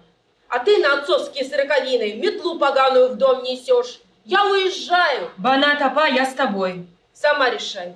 Постой-ка, а мама? Мама, а как ты? Езжай, дочка, езжай. За меня не беспокойся. Уезжай из этого дома по добру, по здорову. Мама. Иди собирайся. Фируза со слезами уходит в соседнюю комнату. Давайте, валите, чтобы ноги вашей больше тут не было. Поживем, наконец-то, в покое. А вы готовьтесь, я сейчас вернусь с невестой. Уходим. Вот ёкаламане. Ну что теперь делать? Пойду-ка я лягу, голова раскалывается. Расскажете завтра, чем все закончилось. Забирает коньяк и уходит в соседнюю комнату. Что же, они посреди ночи уедут, что ли? Банат! И я с вами. Сам сяду за руль, Уезжаешь? да? Все равно же когда-нибудь пришлось бы уехать. Понятно, что все так и должно было закончиться. И ты уезжаешь. И так ты засиделся. И девчонок не хочу отпускать одних, резины-то летние. Да уж, да. Больше уж не переедешь. Ты не уживешься с этим. Найди себе хорошего человека и выходи замуж. Да кого тут найдешь? На селе нашем порядочных уже не осталось. Или переезжай в Казань, к дочке. Работа найдется, будете квартиру снимать. Может, у Баната есть возможность помочь. Я поговорю с ним. Там, глядишь, и подвернется тебе достойный мужик. Не мучайся здесь. Ничего хорошего тебе тут не светит. Посмотрю разок на тебя на прощание. Смотрит в его глаза, пытается обнять. Байназар увиливает от объятий. Пойду. Соберу вещи. Уходит в соседнюю комнату. Мама, может мне остаться? Езжай, дочка, езжай. Все равно тебе на учебу нужно. Ты не сердишься на меня? Нет, моя хорошая. Я позвоню тебе и обо всем договоримся. Хорошо. Аминапа, вот тут деньги, оградку поставите на папину могилу. У нас есть деньги? А это пусть от меня будет. Не успела я покаяться перед отцом. Положи на стол. Ночью деньги в руки не дают. Вот сюда кладу. Я готов. Быстро ты. Да что уж, тут Майк трусики кинул, сумку и вперед. Уходим. Не хочу оставаться здесь до его возвращения. Поведу я. Я свою машину никому не доверяю. Прощайте. Уходим. Ну ладно. Бывай здорова. Поспешу, пока без меня не уехали. Уж больно горячая сестренка моя. Прощай. Прощай. Уходим. Если скажешь, мам, я останусь. Как вы вместе в 3 разных города поедете? Оставят меня в Казани и поедут каждый в свой город. Ну ладно, дочка, иди. Я позвоню тебе. Не провожай. На улице холодно. Будь здорова, дочка. Но если ты скажешь... Езжай уже, дочка, езжай. Я позвоню. Уходит. Амина остается одна, долгая пауза. Медленно пройдясь по комнате, устраивается на самом дальнем кресле, плачет. За печкой что-то падает. Входит Баязид, Калимулла и Сулу. Милости просим. Ах, мне так неудобно, так неловко в такой час. Темнота, друг молодежи. Здравствуй, Амина. Здравствуйте, Амина апа. Здравствуйте. Ехали. Приехали. Кто? Ванат, Байназар, Фируза. Ладно. Минапа накроешь на стол. Все там. Сами разберетесь. У меня голова болит. Я пойду к себе лягу. Что это за деньги? Ванат оставила на ограду. Без ее денег мы не смогли бы, что ли? Не знаю. Она оставила, я не стала возражать. Можно подумать, тут нищие живут. Только она богатая. Ты не переживай, деньгам место всегда найдется. Жрать не просит. Мне так неловко, так неловко. Хватит причитать. Сейчас. Тут же все есть. Вытащить только нужно. Выставляет на стол еду. Рассаживайтесь. Чего стоите-то? Садись, Айсылу. Я ненадолго, нехорошо как-то получилось. Как это ненадолго? Разве мы не невесту в дом привели? Именно так я и думал. Как-то странно все, с первого раза ночевать в чужом доме. Вот после этого-то он и станет твоим. Че тянуть-то? Направленность все равно туда. Точно. Ваня жениха подготовлена. Готова ли, Баязид? Готово. А от бани не откажусь, я люблю париться. Насчет ночевки не знаю, пока посмотрим, и у мамы не отпросилась. С мамой я договорился, не переживай. Калимулла Абзы, а я гляжу, ты свахой заделался. Какая еще сваха? Я главный свах, дурень. Давайте, чем богаты, как говорится. Гляди-ка, вы до сих пор печь не сломали. Сколько места она занимает, можно целую комнату сделать. Столько толдычи не слушаются.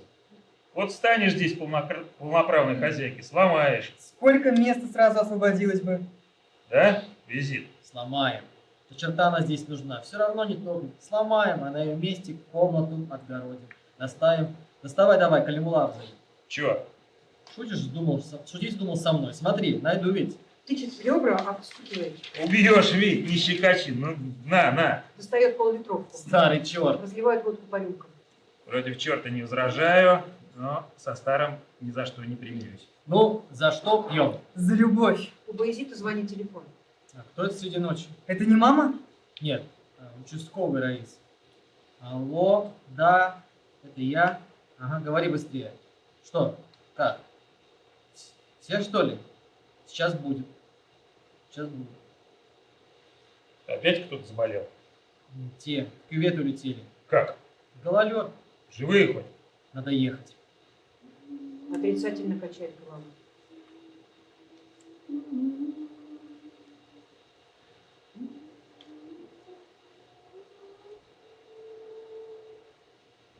Четвертое действие. После годин бургана. Прошел год. Та же комната. Но печи нет. На ее месте дощатые перегородки новой комнаты. Калимулла восседает во главе стола. Рядом с ним Айсулу. Так и добилась своего, проклятая, без дома оставила. Вот и корми и пои таких сумасшедших из жалости. Опять сходил туда, до сих пор тлеют, головешки-то попискивают. Такой дом спалить, ну ты подумай, а? Я же тебе говорила, давно надо было сдать ее в психушку. Как сдашь-то? Как? Всю жизнь ведь с ней прожил. Пенсию, опять же, стабильный доход. И документов у тебя теперь нет. Нет, какой там? Разве буду я всюду с паспортом в кармане ходить? Сегодня порылся на пепелище, ничего, сгорели уж. Как не сгореть-то? Разве такое бывает, чтобы весь дом сгорел, а документы нет? Так сколько раз по телевизору показывали? Многоэтажный дом взрывается, горит, а паспорта террористов целехонькие. Ну там уж хорошо ищут с собаками, и нам надо хорошо поискать. Нет, я тебе говорю, одни головешки остались. У этих нечисти-то остаются, а у хороших людей, как говорится, куда бы бедняк не повернул, он всегда ветер в лицо. И что теперь будешь делать? Где жить? Где? Матери твоей попрошусь на постой. К маме? А она впустит? А чё не пустить-то? Я ж только ночевать буду приходить. А жена твоя не нашлась? Не, сквозь землю она провалилась, что ли. Пищу найти не могут. Если живая, хотел сразу придушить. Да не находят пока. А может и она сгорела? Сожжешь ее. Ну, тебе ненормальная, что ли? А разве не так? Ага, как же. Когда ей нужно, очень даже умная, она сначала всю одежду в огород покидала. Да, она может уйти, а? Соскучился, что ли? Не унесла ли она паспорт с собой? Достал ты уже со своим паспортом. Надо было сразу забежать в дом в самом начале пожара и забрать. Ага, я так и разбежался. Сгореть из-за бумажки. Ты подумай, а? На старости лет без жилья меня оставила. Начнешь с мамой жить и не придешь больше. Приду, как не прийти. Баязита к Фасхи Бабаю позвали, заболел. Оттуда он быстро не возвращается. Не собирается помирать-то, Пасхи Бабай. За любую соломинку цепляется. Ты это, видел, что ли, нашу новую комнату? Такая красивая получилась, и диван занесли. Осталось только детскую кроватку купить. Пойдем покажу. Ты что, сидел мне? Стесняешься, что ли? А если вернется? Говорю же, к Фасхи Бабаю ушел он. Что с тобой поделать-то, а? Уж и замуж отдал, а ты все никак не успокоишься. У тебя же муж есть для этого. Да ну его только есть, что громкое имя, сын Бургана. Одно слово, щенок. Айда уж спальню покажу. Ага, покажешь ты как же. У тебя никаких сил не напасешься. Пошли уж, может настроение поднимется. Вдвоем заходят в новую комнату, закрывают дверь. Из комнаты время от времени доносится хохот и село. Входит Амина с двумя большими свертками, в которых посуда с едой. Выставляет посуду на стол. Отсутствие печи для нее новость. Обходит соседние комнаты. Подойдя к новой комнате, слышит смех и село. Стучится в дверь. Баязит, это я, Амина. Из комнаты выходят растрепанные, раскрасневшиеся Айсылу и Калимулат. Амина, апа, как жива-здорова? Чего стучишься, чего сразу не заходишь? Вот показывала свату Калимуле новую комнату. Здравствуй, Амина. Говорят, мол, печи-то нет, на черти, похоже, остались. Как бы не стали прыгать на вас по ночам-то. А это смеется. Годину справлялась сегодня Бургана, и вам принесла гостинцы. А где Баязит? Фасхи Бабай заболел, к нему позвали. А Бибулат где? Он редко бывает теперь, а одному Богу известно, где ночует. У меня тоже несчастье, сваха Амина. Без жилья меня оставила ведь та сумасшедшая. Куда теперь пристрою на старости лет свою болезненную головушку? Разве не перебрал все-таки Низефель? Да, вчера там ночевал. Хорошо, хоть она впустила. Осень же. Спалила ведь, сожгла и сама куда-то пропала. Искать надо было. Да я уж все облазил, без ног остался. Зашел вот, не даст ли какого лекарства Баязит. Со вчерашнего дня хлебной крошки во рту не было. Вон, я принесла, поешь. Кусок в горло не лезет. И на чем только душа в теле держится. Вот это бедрышко погрызу и пойду искать. Садится за стол и начинает есть куриное бедро. Курица фаршированная, что ли? Да. Хорошо, что ты материнский дом не продала. Хоть и не казистый он, но жить можно. Сама себе хозяйка теперь. У нас места предостаточно, могла бы и здесь жить, Амина, апа. Нет уж, с молодыми жить не так-то просто. Дети пойдут, с ними никакого покоя. Ребеночка ждем, Амина, апа. Да, слышала. Сегодня одна старушка рассказала на больных. Вот и год прошел, как Бурган Абзый умер. Такой большой человек умер, а жить все равно идет своим чередом. Скоро и детям, значит, будет исполниться. Да, на его 40-ны они погибли. Помню, 3 разом ведь в голове не укладывается. Нельзя доверять женщинам было. Нельзя. Перестаньте говорить о смерти. Сердце будто заяц запрыгало. Навредим ребеночку-то. Входит Байбулат. Здравствуйте. Здравствуй, Бибулат. Здравствуй. Ладно, пойду я обойду яму до овраги. Не свалилась ли она в один из них? Не лежит ли с вывихнутой шеей? Проходи, садись. Отцу поминки справила именно апа. Спасибо. Вот и вам принесла гостинцы. Садись, поешь. Уж больно ты отощал. А крышка от пирога есть? Есть. Знаешь же, что ты любишь. Потому и принесла. Абый, прежде чем сесть за стол, переоделся бы ты. Сперва пусть поест. Пусть ест. Я просто подумала, что аппетит у него пропадет. Байбулат берет крышку от пирога и садится в кресло. С Баязидом ходили на кладбище, на отцовскую могилу камень заказали ведь. Оставили? И не получилось. Почему? Зайти не смогли. Как это? Не смогли зайти на кладбище? Отец знал, когда говорил, что нельзя пилить деревья. Сейчас там на месте одного спиленного в десяток новых отростков выросли. Чисто джунгли. Не проберешься. Ни за что бы не подумал, что так они смогут разрастись. Стеной стоят. Кладбище для нас недоступно. Отец знал, о чем говорил. Кликнул бы из-под земли, если бы мог. И ни у кого мозгов не хватило деревья не трогать. И брату с сестрами скоро год. Меня пугали близкой смерти, а я до сих пор живой. Лишь они, бедняжки мои. Фирюза несколько раз спрашивали: мама, давай останусь. А я будто прогнала ее. Отец после смерти не окоченел. Говорят, если ты мягкий, то еще будут покойники. Так оно и вышло. Что вы все время про страшное говорите, прекратите, мне нельзя. Не слушай, если нельзя. Уйди в другую комнату. Места ведь полно. Входит Баязид с детской зыбкой в руках. Увидев его, Алсу давит слезу. Все в порядке у вас? Здравствуй, Амина. Здравствуй, Баязид. Вот в этой люльке все мы и выросли. Сарай отыскала, мы уже высохла. Она цела, что ли?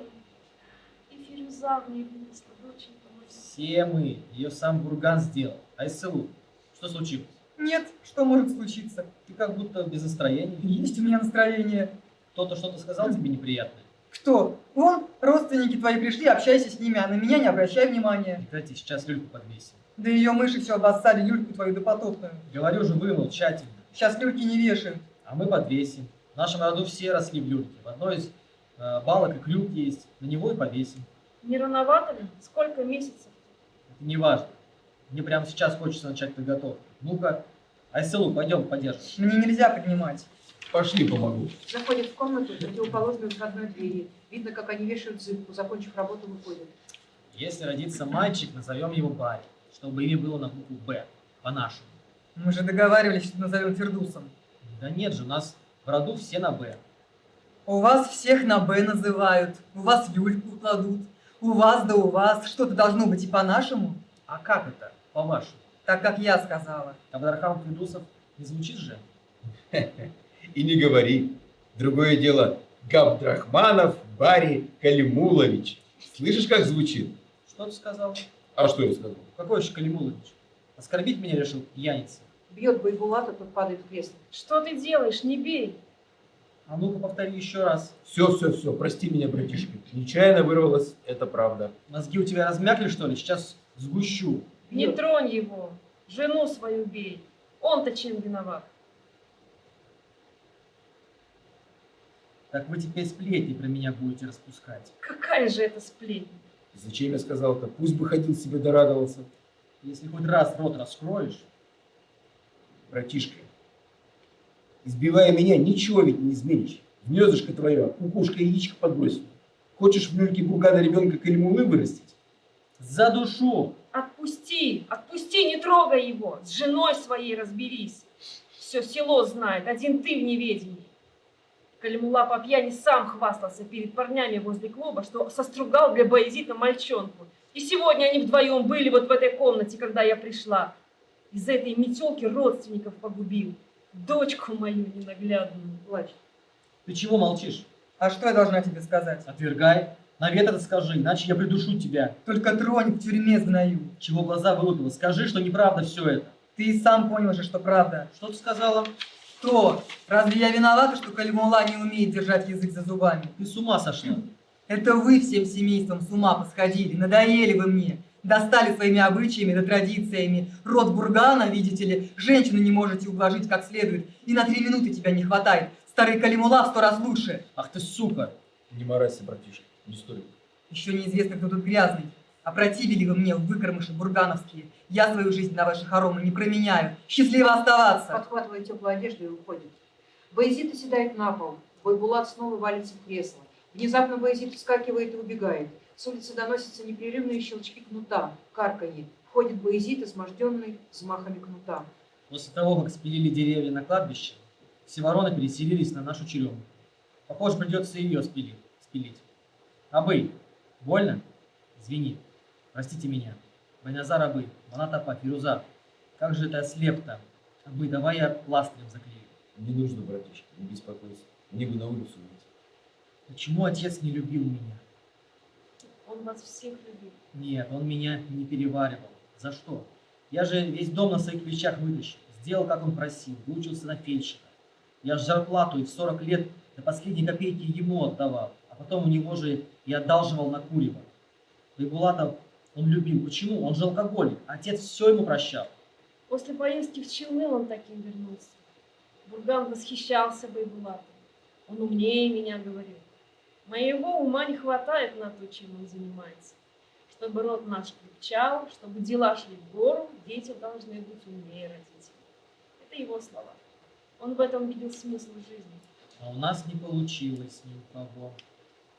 Бургановским умом только и жили, получается. Шла я. На годину бабушек собрала. Гостинцы вам принесла, ешьте на здоровье. Спасибо, Амина. В доме холодно. Не будь таким прижимистым. Добавь газу, заболеете же. Сегодня совсем не топили. Газа нет. Во время пожара в доме Калимулы повредилась и наша газовая труба. А печь-то уже разобрали? Ну да. Будьте здоровы. Минапа, возвращайся, живи здесь. Нет, спасибо. Мне и в своем доме хорошо. Амина уходит. Баязид берет нож и уходит в соседнюю комнату. Отрезает зыбку и выходит с ней в руках. Возвращается Бойбулат, пуская следом за собой Бадырхаят и Зайнаб. Зайна папа нашлась. Ты не против, братишка, если бабушки посидят у нас согреются? Пусть заходят, только вот согреться им вряд ли удастся. Газа нет. Мы с утра электрическую плитку включали. Горячий чай. Сообразим будем. Присаживайся к столу. Здравствуй, Баязид Касатик. Здравствуй, Бадырхаят апа. Как поживаешь? Зайна папа. Садитесь, давайте. А мы где? Это же не мой дом. Не твой, не твой. Ты свой дом спалила, нет у тебя дома. Да, не обманываешь. Но теперь и помирать можно. Байбулат пока хлопочет у плиты, наливает себе из бутылки и выпивает. Баязид играется с веревкой от зыбки. Ушла из дома-то, ага. Со вчерашнего дня по улицам бродит косаточка. Замерзла вся, ага. Вот вам чай, пейте. Ставит перед ним чай, а сам уходит на заднюю половину и выпивает еще одну рюмку. Затем устраивается на диване. Спасибо, птенчик мой. Пей, пей давай, быстрее согреешься. А что это? Чай, чай. Чай. А мы где? Это же не мой дом. Нет, не твой. А почему ко мне не пошли? Ты ж спалила его, ага. Да? Ай, хорошо, коли так. Не порадовала я, значит, псов-то. Теперь и помирать можно. Булат с храпом засыпает. Ты где ходила-то со вчерашнего вечера? Ты все вверх дном перевернула, пока тебя искали. Ну, не нашли, ага. Да? А я же к дочке пошла. Черши. Так дочка-то твоя давно уж померла. Да. А это чей дом? Так Бургана же, ага.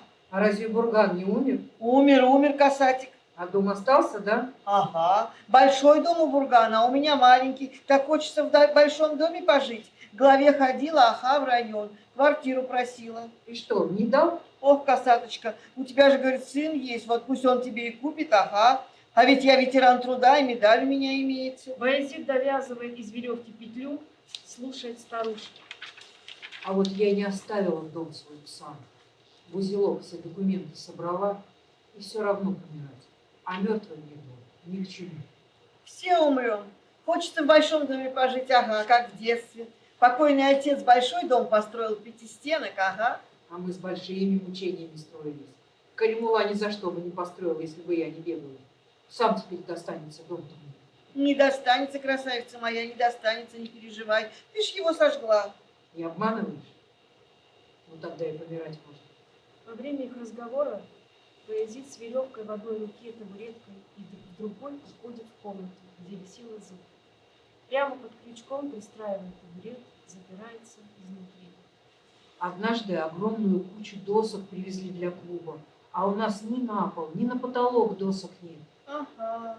Всю ночь перетаскивали мы эти доски, и на пол, и на потолок хватило, а после этого я не могла больше рожать. Неожиданно с треском ломается потолочная балка в соседней комнате. Не хотелось псам оставлять. Большой у тебя дом был, косаточка, красивый, как птичье гнездышко, ага. Старухи говорят и говорят. Они беседуют, прихлебывая чай. Под их непрекращающийся разговор медленно опускается занавес. Конец.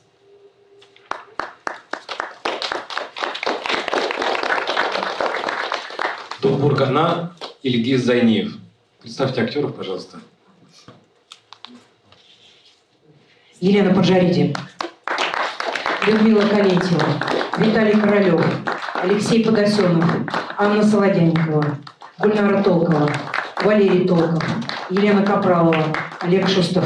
Спасибо большое артистам, спасибо большое автору.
Давайте начнем со знакомства с Ильгизом.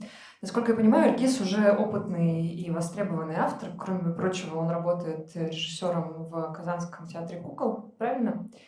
Я для начала хочу спросить у вас вот какую вещь. Из чего родился этот текст? Да, добрый день. Во-первых, большое спасибо артистам, режиссеру за такую работу. Я впервые слышу текст на русском языке, он, конечно, совсем по-другому звучит. И спасибо большое переводчику Наилю Ишмухамедову, потому что здесь очень большая его работа. Перевести конкретные нюансы текста. Вот. А что касается именно пьесы, пьеса писалась долго. Я обычно, по-разному получается там работать. Но именно этот текст писался 10 лет. С перерывом, конечно, с перерывом. Он в 4 актах. И я написал первый акт, потом понял, что я еще не готов к этому тексту, к этому произведению, чтобы его написать. И отложил его. И так получилось, что отложил на 10 лет. И потом уже, когда вернулся и прочитал первый акт, который был написан, я прочитал его абсолютно как чужой текст. И уже к этому времени у меня был какой-то опыт в режиссуре, так скажем. И я понял, какой там такой плотный диалог, какой-то вот. Мне текст понравился самому, как режиссеру уже, как чужой текст. И я решил, что это нужно закончить. И все равно в течение этого времени продолжаешь думать над над историей самой.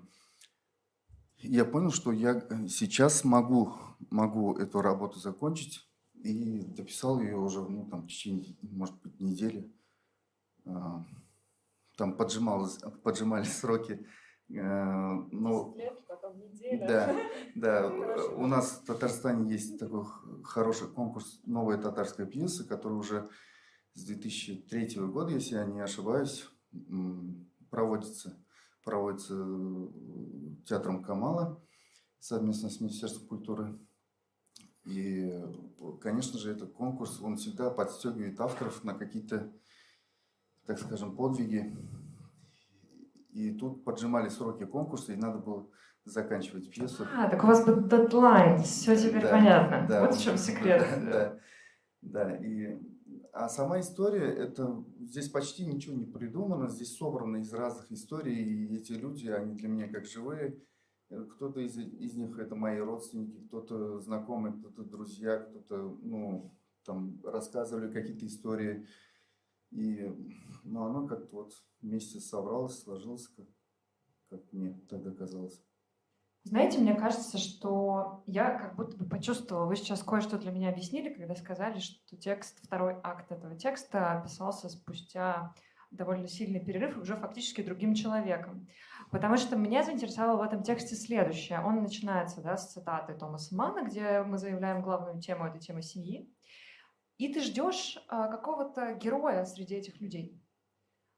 И вдруг ты понимаешь, что в этом тексте нет главного героя. Есть смерть главы семейства, а в первом акте этого текста абсолютно все персонажи равны. Они представляют такой хор. Вот Нияз уже хочет присоединиться. Бурган же главный персонаж. Это же схема последних дней Булгакова, по сути. Давайте мы в микрофон будем говорить только. Мне кажется, что главный герой Бурган, потому что здесь схема такая примененная, например, Булгаковым в последних днях. И через главного героя, который не появляется, проявляются все остальные персонажи. Мне кажется, это и есть главный герой, если... Да, но при этом, на самом деле, если мы посчитаем упоминания Бургана, что тоже очень интересно, для подобной схемы их очень мало, он остается немного загадочным персонажем. Безусловно, но он все равно, он атмосферу всю создает он, не они. Нет, непредлагаемые обстоятельства, я не знаю, это, наверное, все-таки непредлагаемые обстоятельства. Предлагаемые обстоятельства – это конкретная ситуация, предлагаемые обстоятельства – это поминки, хотим мы того или нет. А вот атмосфера, которая рождается, такая густая, тягучая, такая патриархальная, постоянное напоминание о смерти, и покойник тянет за собой живых, и даже если они живы остаются, они все равно ну, то есть вот, понятно же, что у матери вот Фирузы, у нее уже все, как бы жизнь кончилась.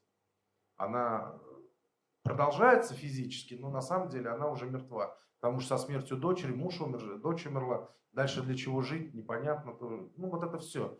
Мне как раз кажется, знаешь, что вот эта история про законченную жизнь, для меня этот текст о том, как смерть главы семейства обнаруживает на самом деле отсутствие смыслов в этом семействе, которое как будто бы уже существовало там. Ну, среди прочего, конечно, потому что когда все жестко на каких-то саморезах накручивается, закручивается, реально-то теплота, ну, где-то есть между какими-то отдельными персонажами, там между, значит, Байбулатом, там и Бану есть какая-то такая, но на самом деле все это достаточно чужие друг другу люди.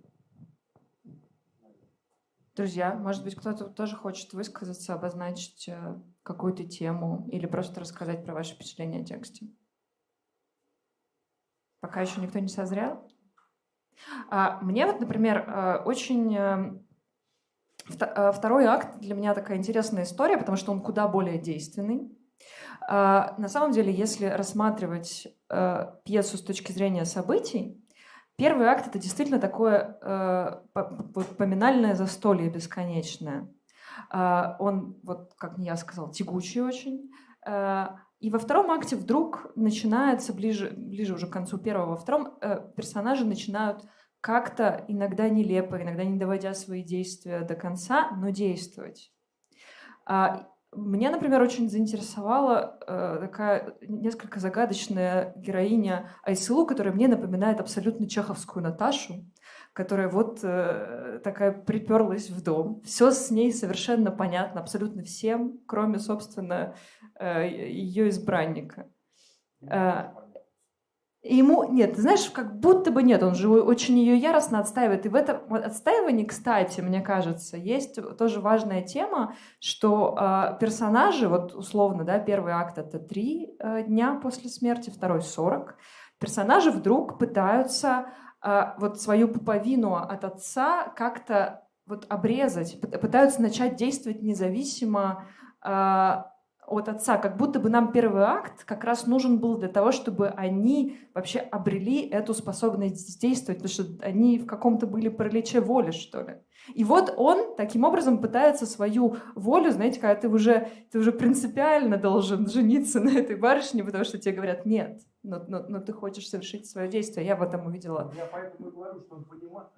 Я поэтому говорю, что мне кажется, он тоже понимает, какая она и кто она, но он хочет вот этим действием перебороть космос, победить ее сущность, да, Ну вот почему она ушла, ты знаешь, обычно такие Наташи так просто не уходят. Меня вот удивило эта история.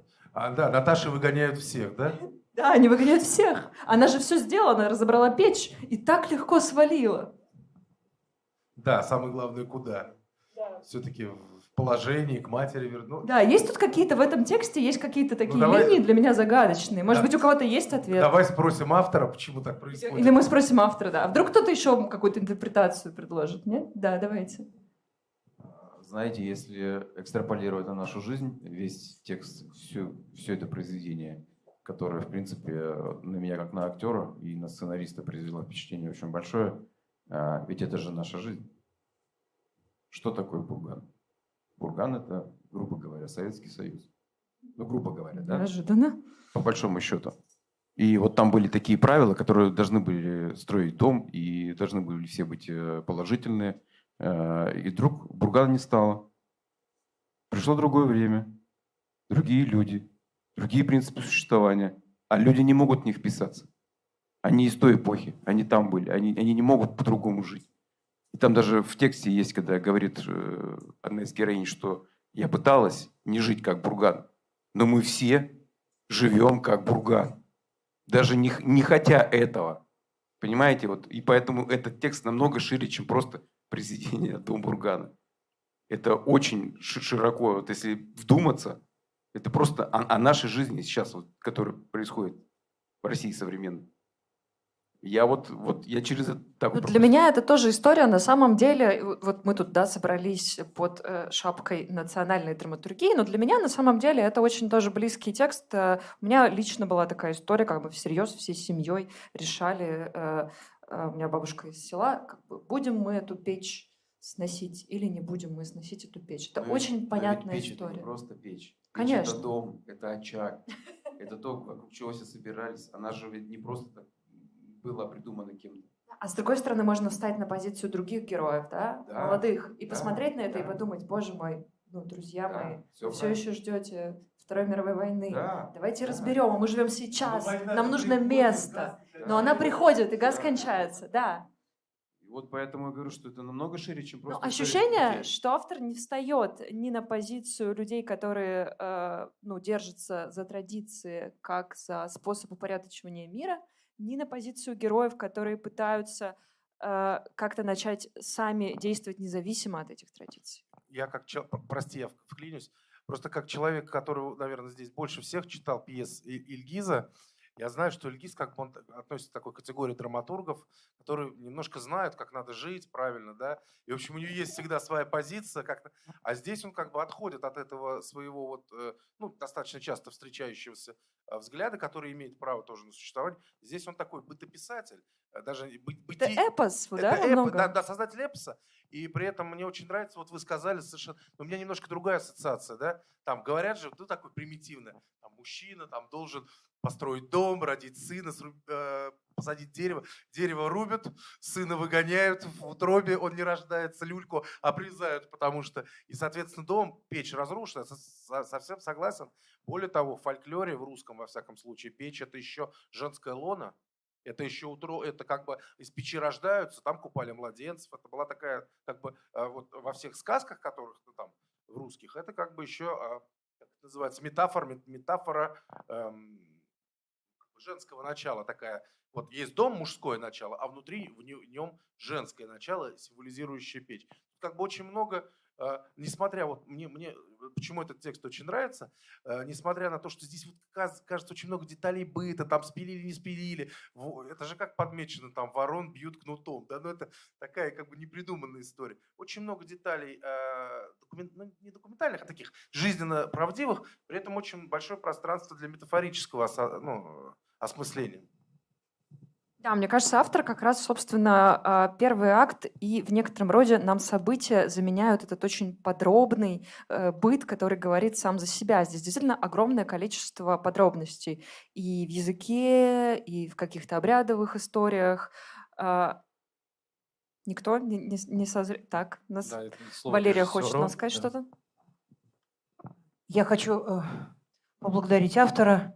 Спасибо огромное, потому что когда мне прислал текст Павел, я, если честно, ну так, прочтя его на одном дыхании, я не буду далеко ходить. Это про меня, это про моего мужа, это про всех, кто вот живет. Сказал Нияз, да, что это про Бургана. Да, про Бургана. Для меня это как раз про Бургана, которого не было в моей жизни, несмотря на присутствие отца. Не было, но все то шлейфом все тянулось. И мы росли, как вот несколько лет назад на Любимовке была история, что я сказала, то есть подростки постарели, а жизнь сломана. У ваших героев, ну, самой молодой героине 38 лет, да? Но она как бы не из семьи. Ой. Да, ну, Дочка да, младшая, я да. имела в виду мужчин, да, самый, казалось бы, молодой, 40 лет, уже там, дедушка, ты можешь быть. Вот, извините за скомканность. Так вот, и вот эта вот череда подробностей, она, конечно, провалила меня, да, вот в хорошем смысле слова. Как бы я почувствовала, и мне было очень важно, чтобы мы поймали эту атмосферу. Сложно было сегодня, вот, потому что мы как-то далеко, мы, оказывается, друг друга не слышали. Муж мой сказал, что он нас слышал. Вот. Просто это такая важная история, когда ты не стал разрушенным, ты им оказался вот у этой люльки разрушенным человеком, и как бы тебе некуда идти, несмотря ни на что. Вот еще я хотела сказать, что спасибо за яркие персонажи, потому что они прямо вот какие-то такие выпуклые, очень яркие, объемные. Вот их видишь, их чувствуешь, понимаешь. Вот, не знаю, пока все, но у меня как бы много бурлит, сформулировать сложно. Спасибо. Спасибо большое. А у меня, Ильгиз, к вам есть вот такой вопрос. Когда вы начинали писать первый акт, вы уже чувствовали, что это должно докатиться до настоящей трагедии? Вот то, что вы не дадите, значит, шанс самой молодой героине Фрузе на какую-то другую жизнь вне этого дома? Или вы сами удивились, когда персонажи дошли до этого? Нет, у меня обычно бывает так, что я иногда напишу, потом перечитываю и понимаю, что ну, пальцы написали что-то такое, что в голове не было. Но здесь финал я знал. Ну, просто я не знал, как дойти туда. Ну, насколько я сейчас могу помнить, ну, что происходило, когда писалось. Здесь я, конечно, да, знал, чем все это закончится. Но обычно я и не начинаю писать, пока не знаю финала. Середину могу не знать. Она как приходит по дороге. А финал мне обязательно. Я должен знать, куда я иду. Мне надо знать, где Мекка. Это для меня важно. Здесь вот не хватало, вот чтобы персонажи были объемные, как вы сказали, да, чтобы они не были там, ну, схематичные, чтобы у каждого своя история была. И действительно, да, Бурган, он, наверное, как ну, персонаж главный, который висит над ними, но внутри вот, живых, так скажем, среди них, чтобы не было какого-то одного главного, чтобы у них у всех была история, чтобы это, ну, чтобы они были живыми людьми. И про Чехова, ну да, ну здесь и схема про чеховское 4 акта. В третьем пожар.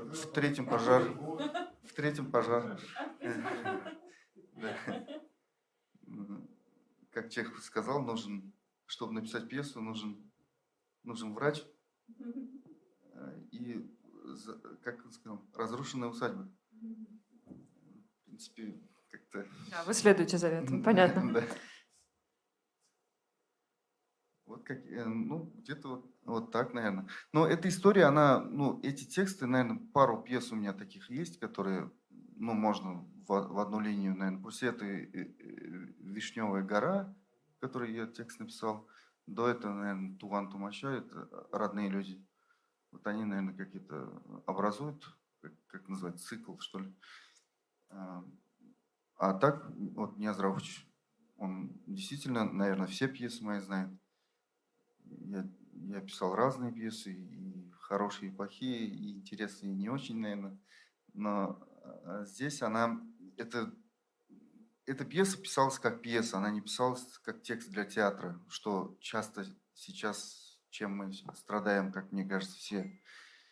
То есть это когда надо быстро, когда уже знаешь, где это будет ставиться и кто будет играть, и кто ставить, а часто еще бывает так, что сам будешь ставить.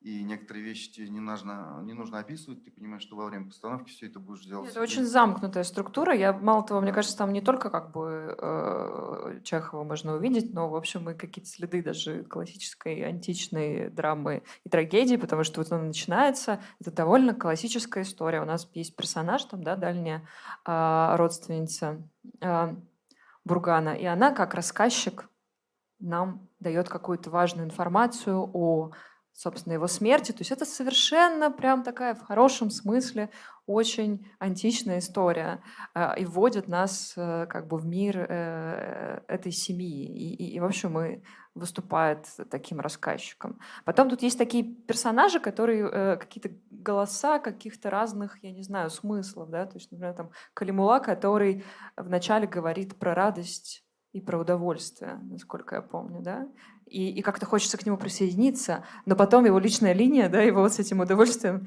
заводит в какую-то очень интересную точку. Ну да, как если проследить за каждым персонажем, там, ну, за исключением, может, Фирузы, там нету черных и белых, там есть, ну, как по крайней мере, я старался так сделать, чтобы были разные люди. Ну, как никто из нас, наверное, к сожалению, не может прожить свою жизнь так, чтобы он ни о чем не раскаивался и чтобы всегда у него все происходило правильно. Мы делаем, иногда оступаемся, иногда какие-то неправильные вещи делаем. Фируза просто как будто бы и не успела, собственно, может быть, да. совершить каких-то, я не знаю, ошибок может, или еще. наоборот. Да, может, за нее все совершили уже. Может, ее ошибка, что она терпит какие-то вещи, может быть. Да. И вот чтобы у всех были какие-то и хорошие стороны, так скажем, да, если уж примитивно говорить, и какие-то отрицательные качества. Ну, чтобы они живые, опять-таки, живые люди. Ну, текст, чтобы был, вот эти споры, драматургия это литература или это не литература, да? Ну, мне кажется, есть разная драматургия, есть именно драматургия как... В этом же ее прелесть, что вообще она сочетает в себе две прекрасные возможности. И как текст для театра, да. и как произведение литературы. В школе же нас учили, что эпос, лирика, драма, она там была. Все в порядке. Да, но среди профессиональных писателей споры иногда возникают, да? Ну, прозаики не очень так считают, что драматургия это не литература. Но мне кажется, есть разные драматургии, которые можно просто читать. И хотел, чтобы эта пьеса, она была не просто текстом, чтобы это было литературой, чтобы это... Тем более, когда вот в переводе, да, когда на своем языке, на языке, которым ты писал, ты читаешь свой текст, именно свой текст, всегда кажется, что его можно исправить. Вот когда я читаю текст там Туфана Мигнуллина, да, например, нашего классика татарского, великого драматурга, или там Карима Тинчурина, я воспринимаю это как вот целостное, ну вот как предмет какой-то, да, вот он сделан. А свою пьесу, когда читаешь, как будто это вот, ну, из лего вот так собрали, и такое ощущение, что вот эти кубики можно еще передвигать. А сейчас я вот на читке, спасибо вам большое, я послушал этот текст на русском, и такое ощущение, что это лего уже залили чем-то, что ты там уже не... Вот текст стал литературой. Надо, кстати сказать, отдать должное переводчику. Он воспринимается, честно говоря, я даже не почувствовала, что это переведенный текст. Наиль Шмахаветов, наверное, один из лучших переводчиков у нас в Татарстане. Я очень благодарен ему, что он согласился и перевел этот текст. Вот. Потом с русского... Как-то беседовали с ним в процессе перевода? Он какие-то вопросы Нет, абсолютно задавал? не беседовали. Он прочитал пьесу и перевел. Буквально там, может, 10 каких-то мест там было, которые, может, он не совсем там нюанс. Ну, что-то пару слов там буквально, ну, не больше 10, наверное, исправили. Потом по этому тексту еще переводили, с русского уже переводили на азербайджанский и ставили эту пьесу в Баку на молодежном театре. Бахрам Эфенди делал там спектакль. А кто-то из героев, вот вы сказали, да, что вы на самом деле многих выписывали из реальных людей. Кто-то из вот тех, на кого вы ориентировались с этим текстом, как-то познакомился, был, не знаю, на спектакле, на какой-то читке? Нет, потому что, ну, здесь не совсем-то и приятные вещи описываются, наверное, для кого-то, ну, не каждый поймет.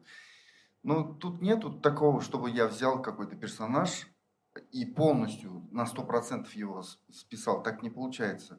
Это всегда, конечно, собранные какие-то образы, но вот одно могу сказать, что вот эта бабушка, Бадр Хаят, да, у нее имя другое было, она буквально месяц назад умерла. Она 90 с чем-то лет ей было. Вот она таки мечтала о большом доме, но ей квартиру дали. Квартиру дали, и она жила в квартире. Потом уже. Вот месяц назад. Я все мечтал, я с ней буквально на похоронах своей бабушки чуть-чуть поговорил, пообщался. Эта пьеса еще была, не была, я не помню. Все мечтал к ней, как называется сейчас, интервью на интервью, да, такой.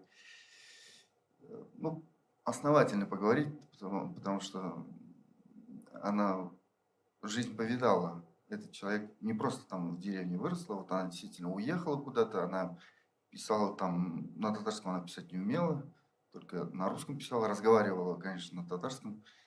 И, ну, богатый жизненный опыт, так скажем, потому что человек работал во многих местах, во многих городах, и как-то по жизни вот пробивался чисто какой-то физической работой. Ну, тяжелая жизнь, тяжелая судьба, и, конечно, для нас это интересно, как мне кажется, судьбы людей. Вот как-то так.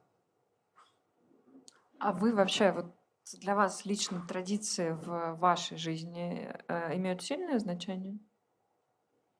Для меня да. Ну, есть какие-то вещи, которые, ну, в семейном укладе, там, ну, это традиции, какие-то национальные, наверное, черты. Но я себя считаю, что я не радикал ни в чем. То есть я ни в традициях, ни в религии, ни в каких других как-то мировоззрениях, да. То есть я допускаю какие-то другие взгляды, что, мне кажется, и должно быть основой какой-то демократии, что разные взгляды должны быть, а не так, чтобы вот ты самый передовой, и вот ты уже начинаешь, ты такой передовой радикал, да? Ты начинаешь давить своим передовизной других. Я считаю, что должны уживаться все, у каждого, ну, свои взгляды должны быть на жизнь. Главное, чтобы они не мешали жить другим. А традиционные какие-то вещи, ну, конечно, это семья, какие-то отношения с родителями, например. Я не понимаю людей, которые обижаются на родителей абсолютно. Я считаю, что это... А ваши герои, хочется сказать. Ну, я же не говорю, что я их понимаю. Это же герои. А лично я, например, у меня отец, мама, слава богу, живы-здоровы, брат, старшие сестры. Ну, как я самый младший, я понимаю, что я самый младший. И у меня есть какие-то права, как у младшего, и есть какие-то ограничения, как у младшего, и они должны быть, потому что а то жизнь превратится в дом бургана какой-то после отсутствия бургана. Спасибо большое. Друзья, у вас есть уникальная возможность задать автору еще какой-то вопрос. У нас есть буквально минута. Или мы уже заканчиваем тогда наш разговор. Есть два раза ставилась вот в Буинском театре, ставила Лилия Ахметова, моя однокурсница, буквально вот год назад, наверное, в декабре в прошлом году, что ли, или в ноябре вышла. Да, это в Татарстане есть Буинский театр, вы, наверное, может, слышали. Они в этом году в лонг-листе маски. И в Азербайджане, в Баку ставили на азербайджанском языке. Но, к сожалению, там я просто прокомментирую ситуацию в театре в Буинском. Там город, население 16 тысяч официально. Де-факто там живет, наверное, 1014. После 4 показов любого спектакля его можно снимать, ну, как бы с репертуара. И дальше его только на колесах. И у них как бы сейчас такая немножко, у них такое биполярное существование у театра. Они очень любят фестивали, хотят фестивали. Когда они что-то делают, либо в фестивальную обойму спектакль попадает, допустим, да, либо он становится таким коммерчески успешным на гастролях. Вот в данном случае, если ни туда, ни туда, они как бы, вот, ну, жалко, потому что он прошел несколько раз. Все, кто хотел, его посмотрели в городе, а дальше они его на колеса ставить не стали, потому что, ну, спектакль тяжеловат для, я имею в виду, во всех смыслах. Декорации. Ну, там и декорации, прежде всего, даже не тематически, а технически тяжеловато, потому что играют они в основном на сценах неприспособленных, они же ездят по деревням, по селам, по маленьким городам, где нет театров профессиональных, но есть там какие-нибудь ДК или там еще что-то, какие-то площадки, которые не очень приспособлены под монтаж сложных декораций.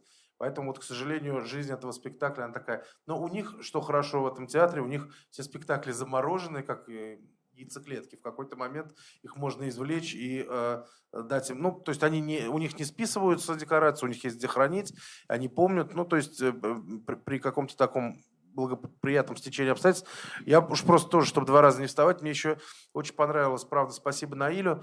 Я, естественно, перевод не читал, потому что, ну, как бы нет необходимости. Ну, во-первых, я хорошо помню пьесу, во-вторых, ну, И вот спасибо вам большое, Валерия, но артистам. Но самое главное, совершенно другое существование текста возникло, потому что все-таки у Ильгиза в оригинале, да, на татарском, у него очень много живых таких оборотов, у него достаточно живая человеческая речь. Так люди разговаривают. Да? Здесь немножко превалируют литературные конструкции, но именно вот это качество и обеспечивает то, о чем вы говорили, да, Полин?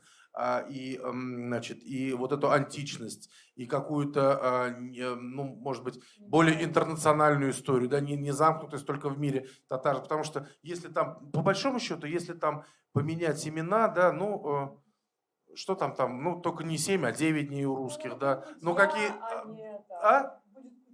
Будет Кутья, да, они это, ну, будут, может быть, не Казань там, а Ярослав, а на самом деле, как... Большой разницы нет, это действительно большая проблема еще вот этой урбанизации, вот здесь идет она где-то фоном, того, что помимо того, что Бурган, а где там деревни, да, вот достаточно у нас в Башкортостане, в Татарстане, в Чувашии у нас достаточно крепкий аграрный сектор, люди живут, занимаются сельским хозяйством, достаточно крепкие деревья, то есть деревни, нельзя сказать так вот, русская деревня умерла и живет там в нескольких субъектах РФ, в основном на юге, да, там Ставропольский край, Краснодарский и так далее. А в центральной России как бы деревень уже нет, есть борщевик. Ну, практически, за редким исключением, это вымирающий уже, почти полностью умерший феномен со всеми своими прелестями, культурой, фольклором и прочего.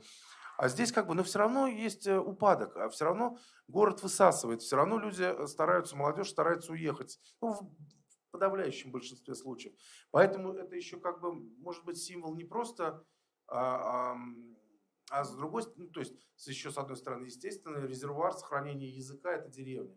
Потому что как бы там тебе, деревне, в принципе, тебе русский язык не нужен, тебя все понимают на родном языке, в отличие от города, где все-таки, ну там, ты же сама там, давайте прекращайте говорить на тайном языке, да, вот так далее.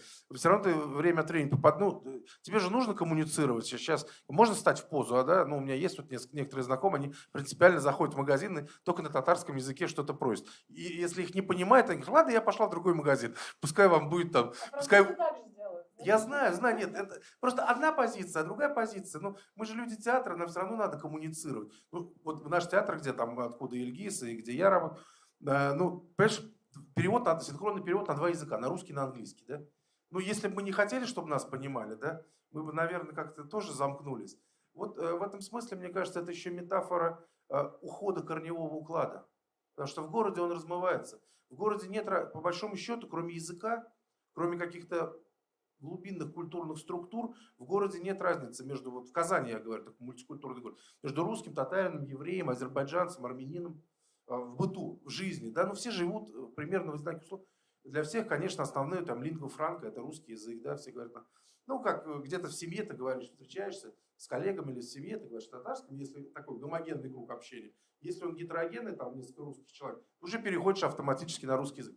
И вот этот уход, вот эта разруха Бургановского дома, это еще как бы в каком-то смысле ну, то, что нас, наверное, ждет в ближайшем будущем. Если... Я с тобой полностью согласна, и я вот очень вижу в этом еще одну тему, связанную ровно с тем, что ты говоришь. Это история про изменение формы семьи. Она оттуда же идет, потому что, по сути, современный мир, он как бы ищет, как вот эта семья, которая раньше была нашим тылом и нашим смыслом, и вот эти смыслы вдруг распадаются, и мы видим это на примере как раз этой конкретной семьи, и непонятно, а в какую форму дальше это может выкристаллизоваться. Ну, это, кстати, и женский, ну, понимаешь, вот раньше традиционная семья, да, у Бургана сколько детей, там, ну, 4 от одной, получается, одна, ну, там уж последний, поздний брак, но, в принципе, как многодетные семьи для деревенского уклада это такое норма. До сих пор, да, то есть это до сих пор как бы норма.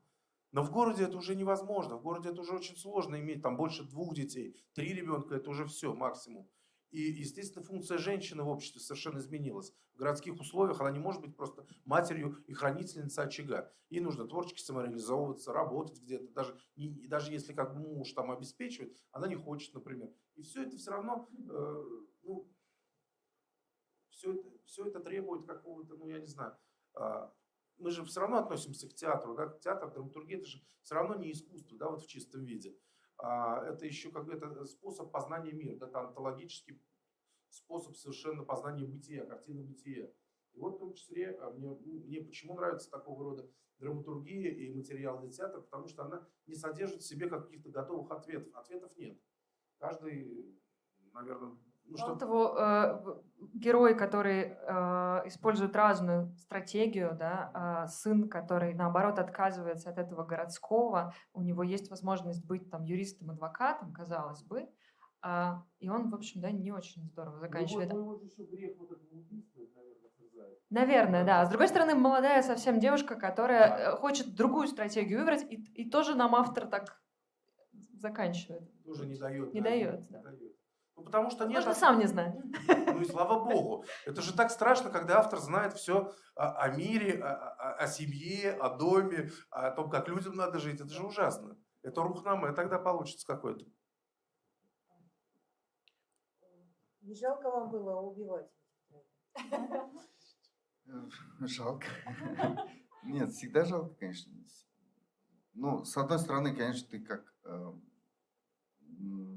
они близкими становятся тебе.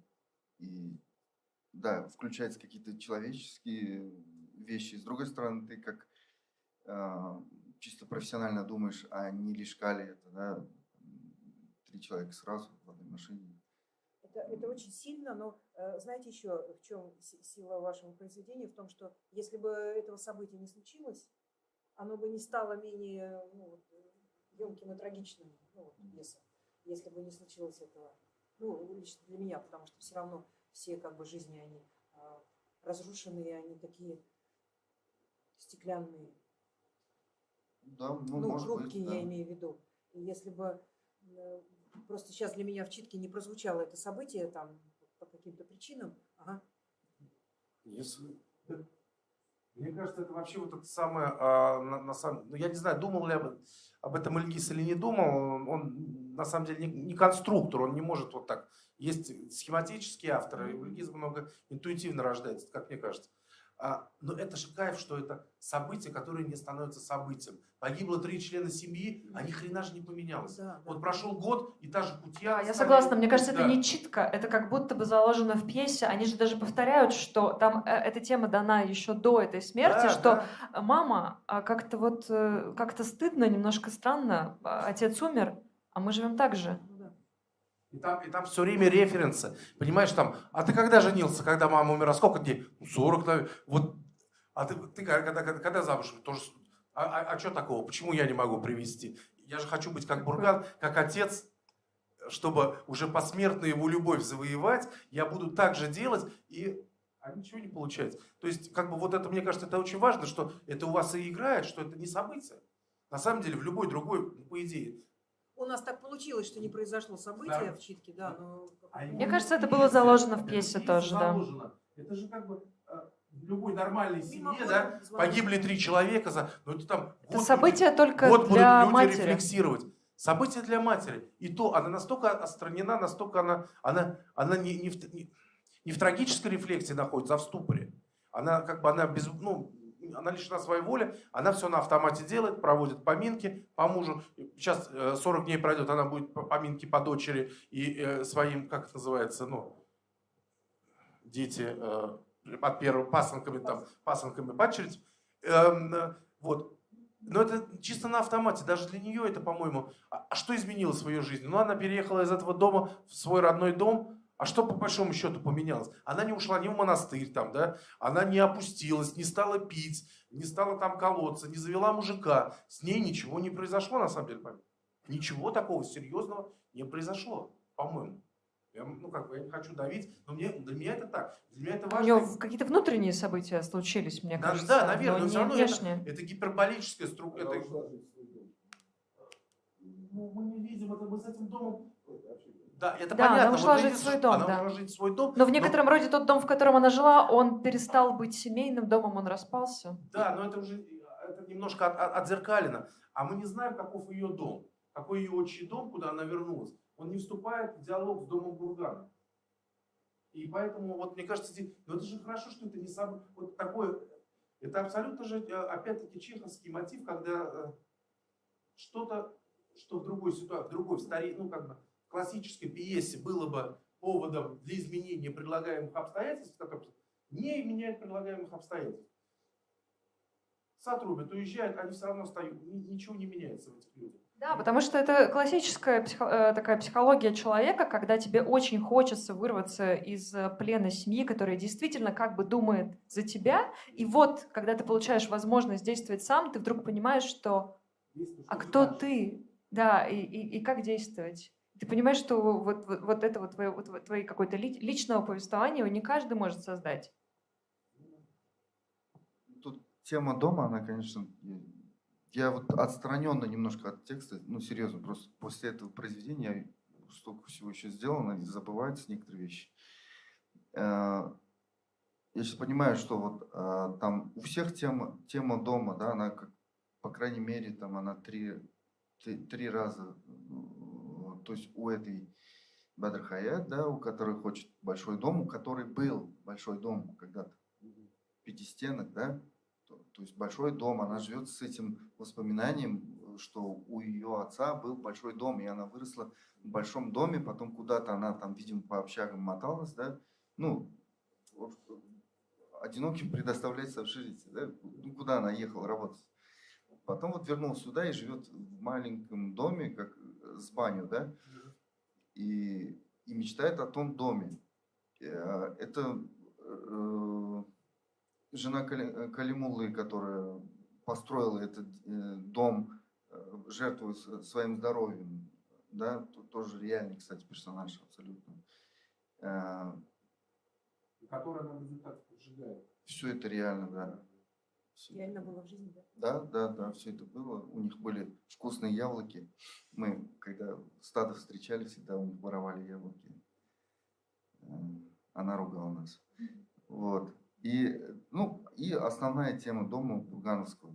И я сейчас понимаю, почему, ну, может, эта тема у меня возникла, потому что вот когда я приезжаю к себе домой в деревню, что я не очень люблю делать, потому что я вижу, как, ну, все, наверное, думают, что я там папу, маму не люблю, может быть. Но я вижу, как деревня потихоньку распадается, и эти дома уже как через один, через два только. Мне это тяжело. Я потом неделю, мне надо вот как-то забыть все это, чтобы опять прийти в себя и начать нормально работать. И у отца, у него вот одна тема. Ты приезжаешь, и он сейчас ходит и беспокоится. Или он вот так просто на примерах, просто так как будто, ну, закладывает нам.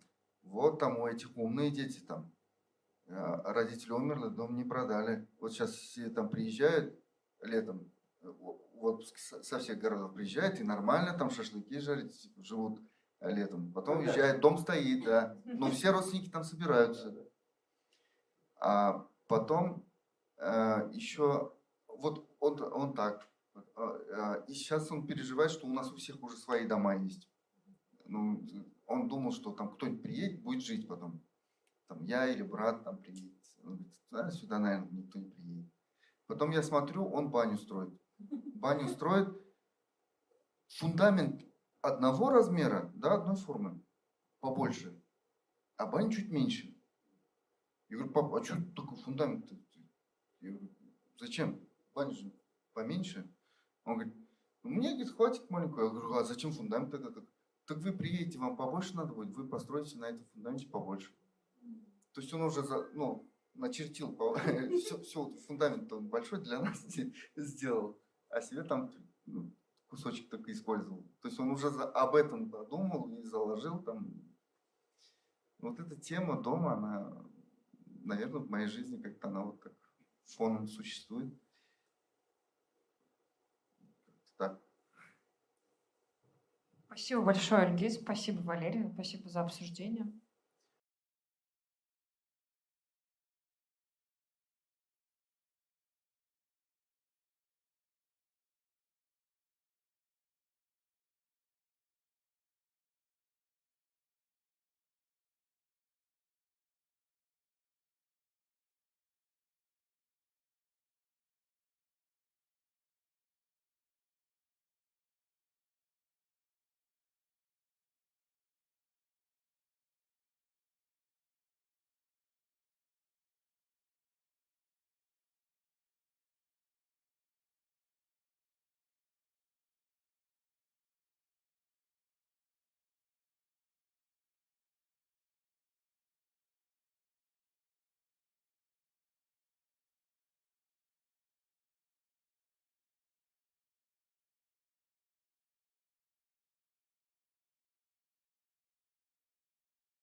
Всем здравствуйте еще раз. Почему, сначала два слова, почему такое название? Потому что сегодня я, опять-таки, я исхожу исключительно из театральной эмпирики. Мне не очень интересно говорить о теоретических вещах. Мне гораздо интереснее описывать живой театральный процесс, то, как это сейчас происходит у нас в Татарстане, не только в Татарстане, потому что у нас татарский театр есть в Оренбурге, два татарских театра есть в Башкортостане.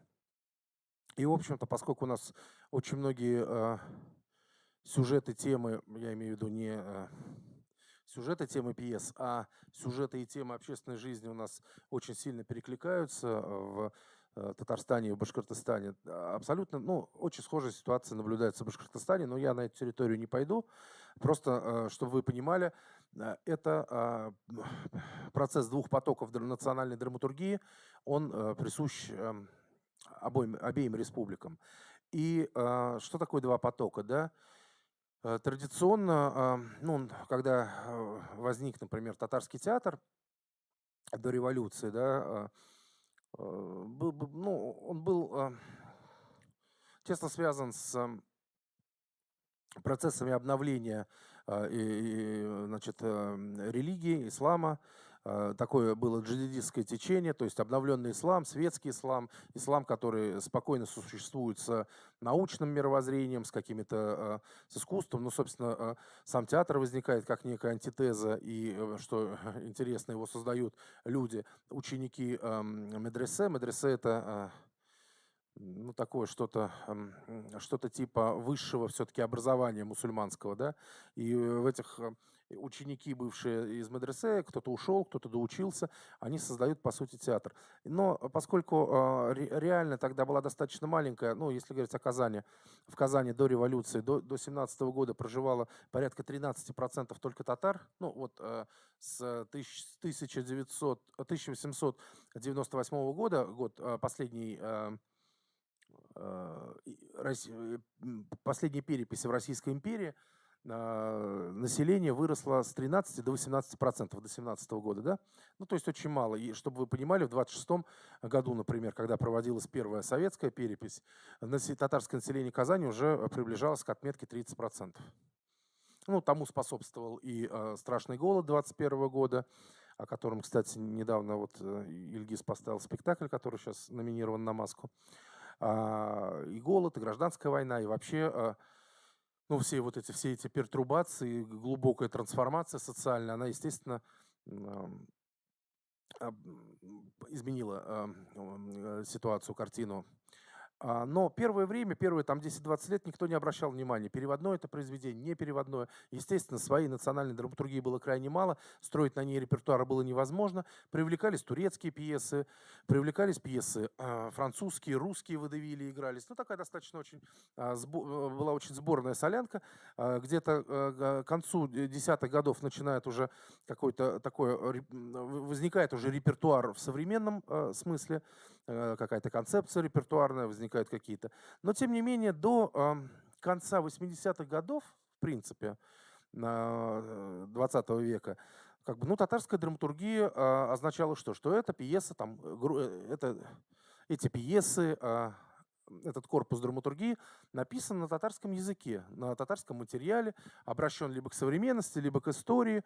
Но, тем не менее, поскольку в советское время же была разнарядка, то есть ты должен был раз в 2 сезона ставить пьесу так называемого «Братского народа», переводную современную русскую пьесу, желательно на производственную тему, либо какую-то антимилитаристскую, либо, русская классика раз в 3-4 года, зарубежная классика, все остальное современная татарская пьеса.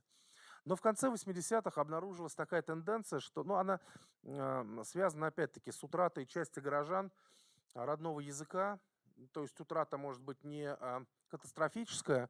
Люди говорили на татарском языке в быту, существовали. Но одно дело говорить на языке в быту, другое дело иметь возможность литературно писать. Да? Литературное писательство стало ограниченным. Я просто такой простой пример. Я не буду сейчас касаться этих всех национальной политики, прочего Советского Союза. Но когда мне было 7 лет, и когда надо было идти в школу, в Казани функционировала, реально функционировала в миллионном уже тогда городе, с 1978 года Казань миллионник, функционировала лишь одна татарская школа, и был один татарский интернат. То есть во всех остальных школах татарский язык был как факультативный, 2 часа в неделю.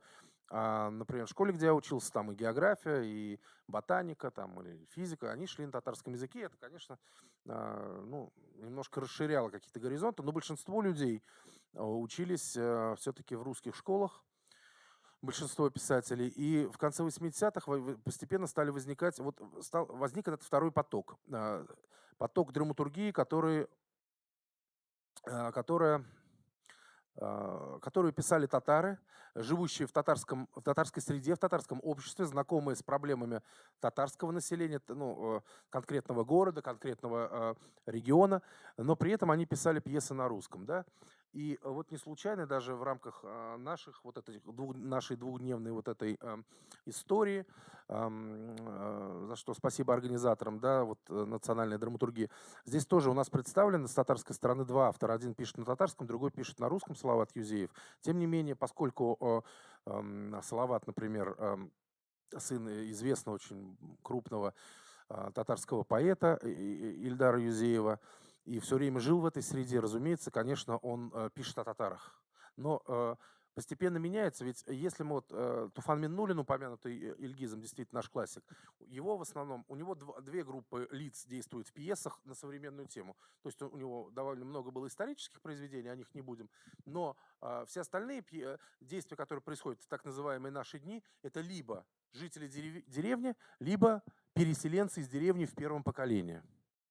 Ну, это особая социальная группа, это особый социальный статус, это мигрант, это переселенец, это человек с маргинальным, расщепленным сознанием, который одной ногой стоит в тех традициях, в тех условиях, в той среде, которая его воспитала, в которой его родила. С другой стороны, естественно, он житель крупного там города, мегаполиса, как Казань, или Набережные Челны, или небольшого, но тем не менее там города, как Альметьевск, 150 тысяч, который все равно по масштабам огромен по сравнению с небольшой, например, деревней. И у него были вот такие персонажи, и у большинства татарских драматургов того периода, которые писали в 50-е, 60-е, 70-е, 80-е годы, у них персонажи примерно одного типа. Вот либо эти, либо те. Но уже к тому времени, когда пришли в драматургию люди, которые стали писать татарские пьесы на русском языке, появилось уже второе, а то и третье поколение горожан. Эти люди совершенно очевидно себя ощущали и идентифицировали как татары, абсолютно не вырывались, да, за исключением вот языкового фактора, не выключались из жизни татарского общества. Тем не менее, конечно, они на многие вещи смотрели иначе. Тем не менее, они, ну, скажем, не то, что я не хотел бы сейчас сказать, что вот мировоззрение городского жителя в городе тоже полно, и в Казани в частности, и до сих пор, и тогда люмпен, пролетариев, и всяких таких деклассированных элементов. Совершенно город в этом смысле не идеал, но тем не менее в доинтернетное время все-таки достаточно сильно отличался круг тем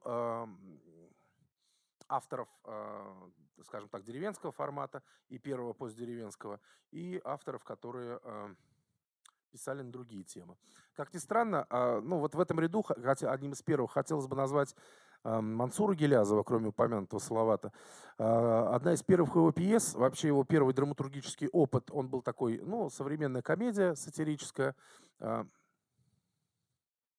Рахат, я ошибся, как она, да, по-русски.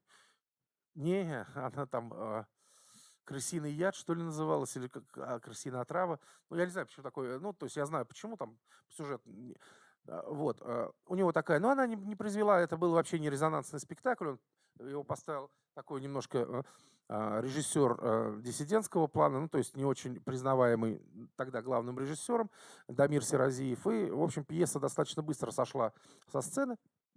А вот следующий его драматургический опыт инсценировщика, уже сразу выявил какие-то очень серьезные, ну, такие потенции в этом драматурге. Это была «Плаха» Чингиза Айтматова, такой был резонансный спектакль того же Дамира Серазиева. И третьей его вещью стала пьеса Бичура, которая действительно во многом преломила осознание. Тогда это было непонятно, это 89-й год, но со временем стало ясно, что она немножко изменила фокус, оптику взгляда на деревенскую жизнь, на деревенскую тему, потому что написал ее абсолютно автор городской, до мозга костей, очень модный, такой весь, ну, скажем так, стильно себя подающий, по образованию архитектор, но написал он ее про деревню, он написал ее про, прошу прощения, вообще Бичура, да, надо сказать, чтобы было понятно, Бичура – это домовой. Вот наверняка то, что там стучит за печкой, какие-то звуки в пьесе, которые мы сейчас услышали, «Дом Бургана», там живет Бичура, наверняка. Ну, по крайней мере, такая трактовка возможна, да, Ильгиз? Кто-то там существует. Это кто-то, это домовой, это добрый дух дома. Ну, конечно, он хулиган, хулиганистый. И тем не менее, вот городской автор абсолютно, он пишет пьесу о том, что умирает татарская деревня, о том, что тогда еще, надо сказать, этот процесс еще только начинался, тот, который мы сейчас, вот, о котором говорил Ильгиз, то, что ему тяжело приезжать в отчий дом, просто потому что здесь у соседей окошки не горят, здесь не горят и все такое, да. Хотя газ проведен. Сейчас у нас очень благополучная ситуация в Татарстане с деревнями, у нас ко всем деревням проведен газ, проведены подъездные пути заасфальтированные, у нас как бы, ну, можно коммуницировать легко с большим миром, но на практике это приводит к тому, что люди стали больше уезжать, сниматься с родных мест, переезжать. Это отдельная тема для отдельного большого разговора. Так вот, что было любопытного? Тогда молодой режиссер, это был вот нынешний художественный руководитель театра Камала Фарид Бекчентаев, это был его дипломный спектакль по этой пьесе, и там возник такой двойной... ну что ли, двойной параболический дискурс. С одной стороны, Мансур писал о деревне, которая умирает, абсолютно метафорическую историю, а Фарид в том числе не специально абсолютно, уже потом, когда мы с ним беседовали, уже по прошествии, там, наверное, 30 лет после постановки, 25-30 лет после постановки этой пьесы, мы с ним разговаривали, он, мне кажется, говорит, подспудно тогда, совершенно неотчетливо для меня, неосознанно возникла тема умирания городской, деревенской темы в театре. Она перестала быть магистральной, доминирующей, и дальше все пошло-поехало. Но сейчас я пропускаю очень длинный этап, потому что все это можно говорить о конкретных авторах, но пьесы эти вы не читали, просто вот, чтобы вы понимали, сложилось два потока. И, естественно, сегодня, что меня очень беспокоит, и это правда, действительно одна из, наверное, серьезных проблем сегодняшнего татарского театра, потому что, в принципе, у нас нет проблем. Сегодня, собственно, как театр, как вид искусства, татарский театр, национальный театр сегодня переживает подъем. Это связано не только там с театром Камала, это и театр там... Ну, трудно сегодня назвать театр, который... Альметьевский театр, Буинский театр, театр Акият, сейчас татарская труппа, да, которую возглавляет Ильгиз. Театр Тинчурина, сейчас пришел новый такой интересный, амбициозный художественный руководитель. То есть у нас в Казани, у нас в Татарстане, получается, сколько у нас? Всего 11. У нас 8 театров на территории республики в разных городах. Все они как-то, и даже в селе Большая Отня профессиональный театр он о себе ярко заявляет на федеральном уровне, да, на уровне там... региональных, межрегиональных смотров, фестивалей, в том числе «Золотой маски». Вот. Эта сторона как бы, ну, то есть актерское искусство, режиссура, визуальная составляющая театрального действия и прочее, она как бы, ну, такая, внушает уверенный оптимизм. Но с драматургией дела обстоят так, что сужается круг авторов, которые пишут на родном языке, и начинается такая, ну, начинается эпоха авторов, похоже, начинается, которые пишут на русском. Опять-таки, опираясь на опыт, на ту проблематику, на те жизненные противоречия, конфликты, которые в обществе существуют именно в татарском, в казанском. Ну, есть же еще, да, вот, например, я не сбивчиво говорю, вы понимаете ход? Ну, например, вот есть такой писатель, замечательный писатель Шамиль Идиатуллин, который пишет на русском языке, но он абсолютно татарский человек. Он написал о своем, о периоде своего, о своем подростковом периоде, написал роман «Город Брежнев», Как вы знаете, город Набережные Челны, где выпускается КАМАЗ, с 82 по 87 год носил имя генсека, почившего в базе Леонида Ильича Брежнева. И город Брежнев – это как раз становление молодежных группировок в этом городе, драки стенка на стенку, формирование первых, значит, ОПГ. И вот это, и как живет простой парень, ну вот в этих условиях. Этот спектакль был поставлен молодым худруком тоже челнинской татарской драмы. И помимо, ну, мы его показывали на разных фестивалях, он приезжал в Казань, имел какую-то там и прессу, и какой-то, значит, резонанс, но тем не менее именно в своем городе он выстрелил, потому что это абсолютно региональная история. Ну вот, что я хотел сказать, да? То есть, или, например, есть такой тоже татарский писатель, ну, классик, его уже давно в живых нет, Мирса Амир, он в основном прозаик, но у него есть несколько драматических произведений. Вот одна из них, значит, «Тармажджера», «Песня жизни», она поставлена была в Буинском театре. Ну, это соцреализм. Это 57-й год. Там о колхозах, значит, во время Великой Отечественной войны, о том, как женщина на своих плечах. Ну, все это пропитано, ну, таким уж густопсовым соцреализмом. При этом именно в Буинском театре это выстрелило, и народ ходил с удовольствием, и были аншлаги, и просто вот я говорил, да, 3-4 спектакля, это больше 10 показов или даже 12 выдержало, и каждый год они показывают. Почему? Потому что эта пьеса была написана в Буинском районе, в деревне, и вот эта женщина, которая была прототипом главной героини, она умерла буквально 3-4 года назад. Все ее знали, и это имело некий местный региональный эффект. Но продолжим.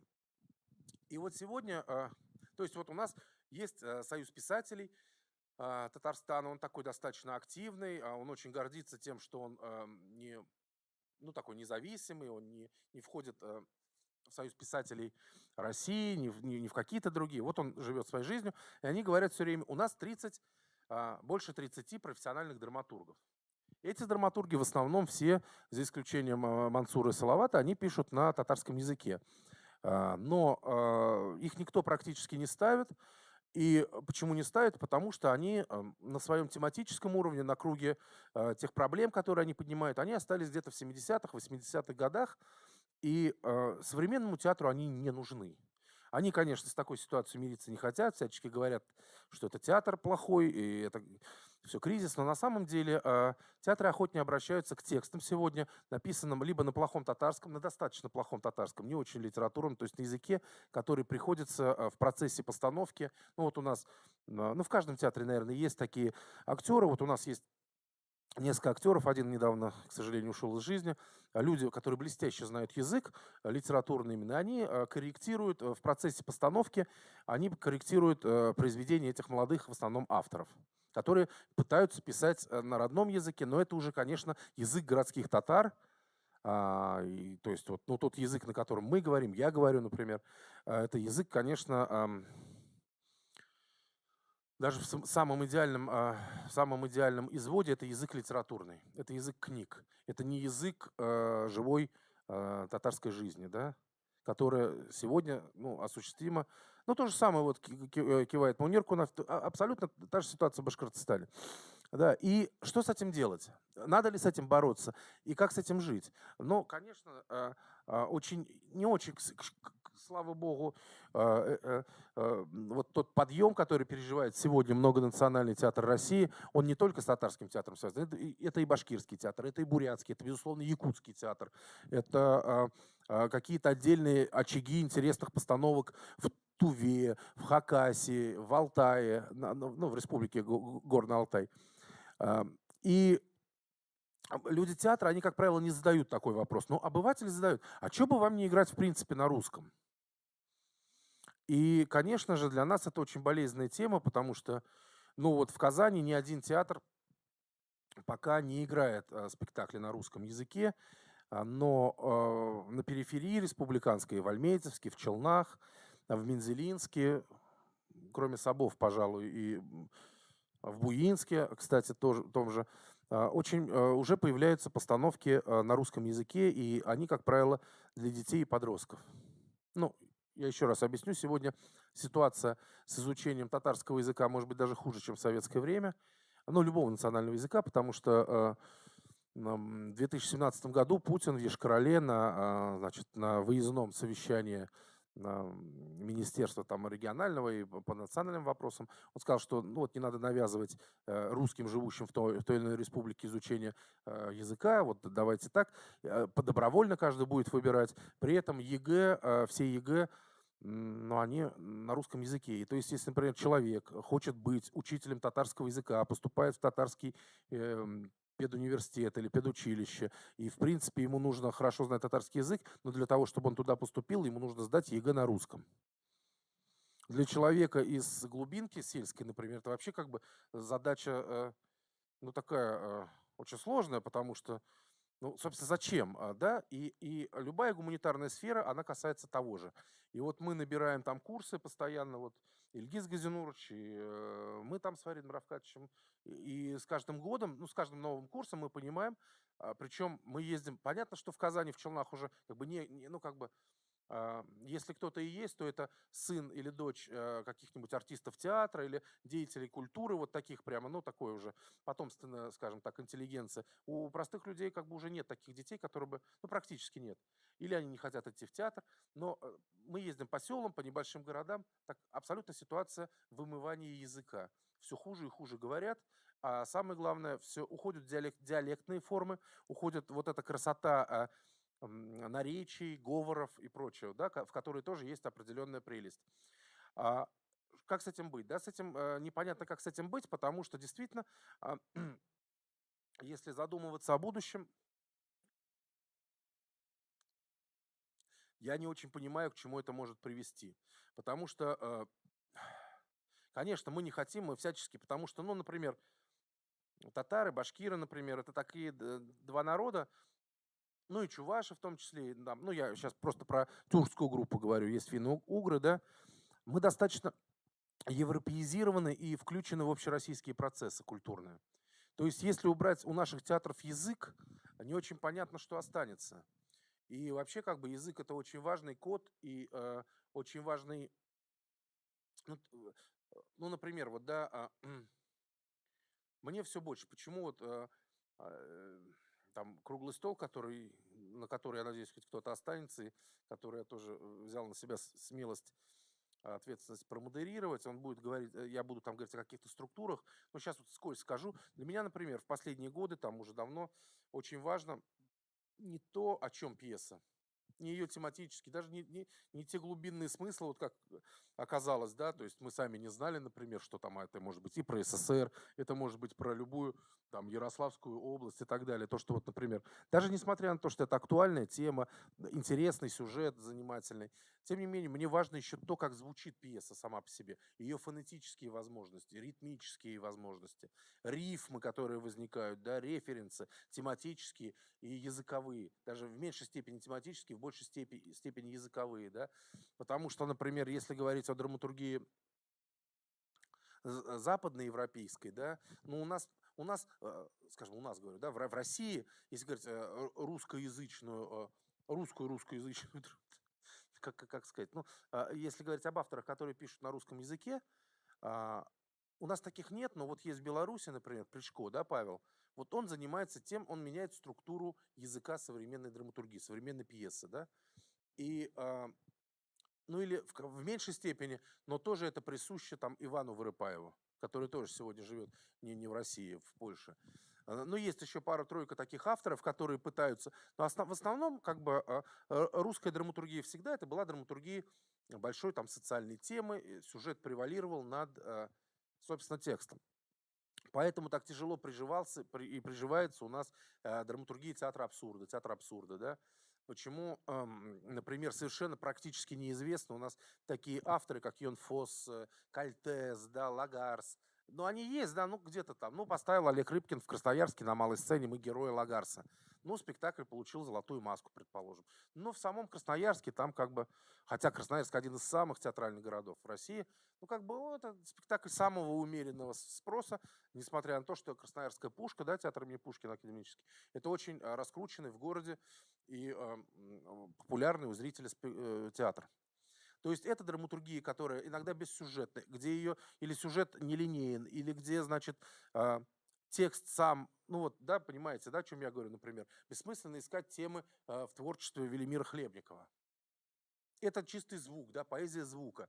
Но она очень важна, по-моему, в современном театре, поскольку современный хороший актер, он может сыграть практически все. Состояние. Он может своими пристройками к тексту добавить очень многое, что компенсирует сюжет. И в этом смысле для меня рождается проблема, потому что татарский язык все дальше и дальше уходит от сцены.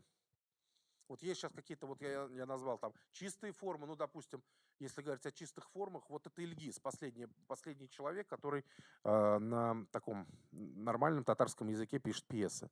Моложе его, а Ильгизу всего там, ну сколько, 35, 34 года, да. Моложе его практически авторов нет. Есть Симбель Гафарова, которая пишет на татарском, но ее работы все-таки приходится корректировать. Остальные авторы пишут хуже, чем Симбель Гафарова, да.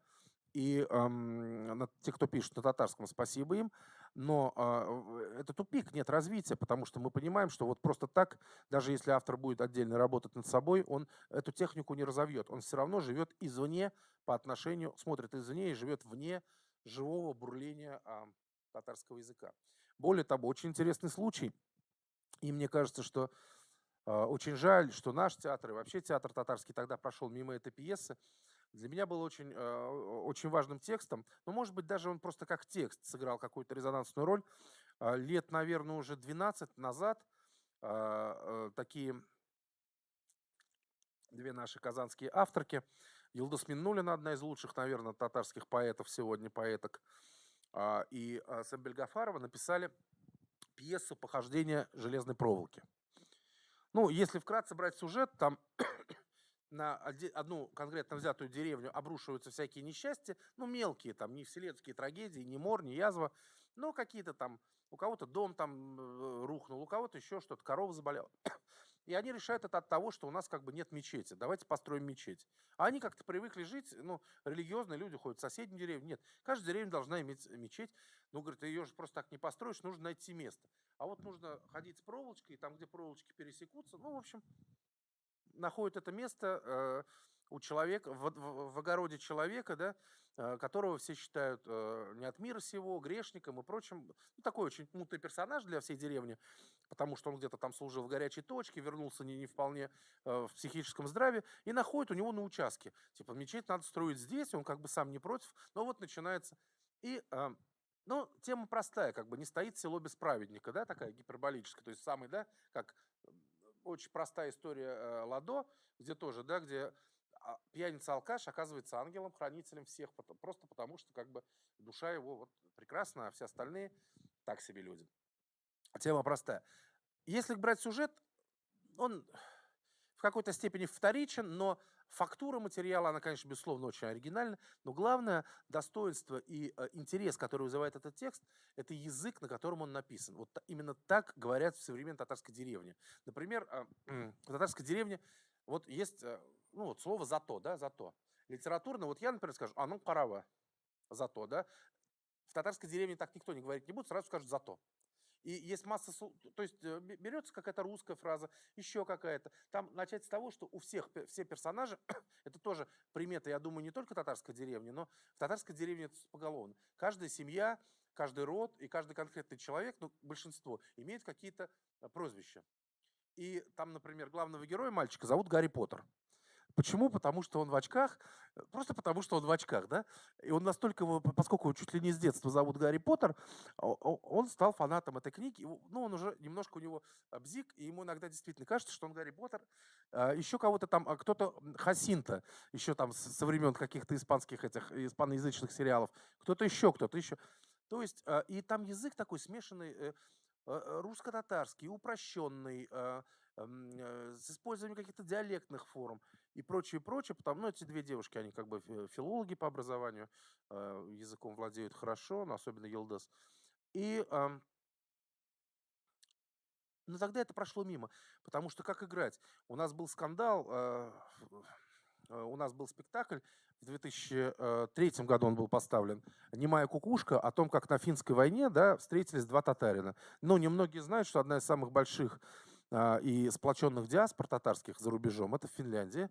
Это люди, которые относительно крещения бежали в 18-19 веках, тогда еще в Эстлянскую, как она называлась, которая входила в состав Российской империи, то есть это не был побег за границу на тот момент.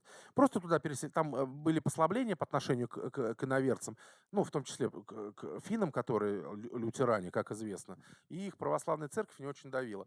И, соответственно, туда переселялось большое количество татар, ну, сейчас там порядка 5, что ли, 10 тысяч. Ну, разные там данные, потому что есть и смешанные браки, но они прямо очень религию блюдут, язык. Причем у них сохранилось очень много слов в обиходе, которые у нас исчезли, заменились какими-то русскими. Ну, например, самолет, да? Они называют ущак леталка. Ну,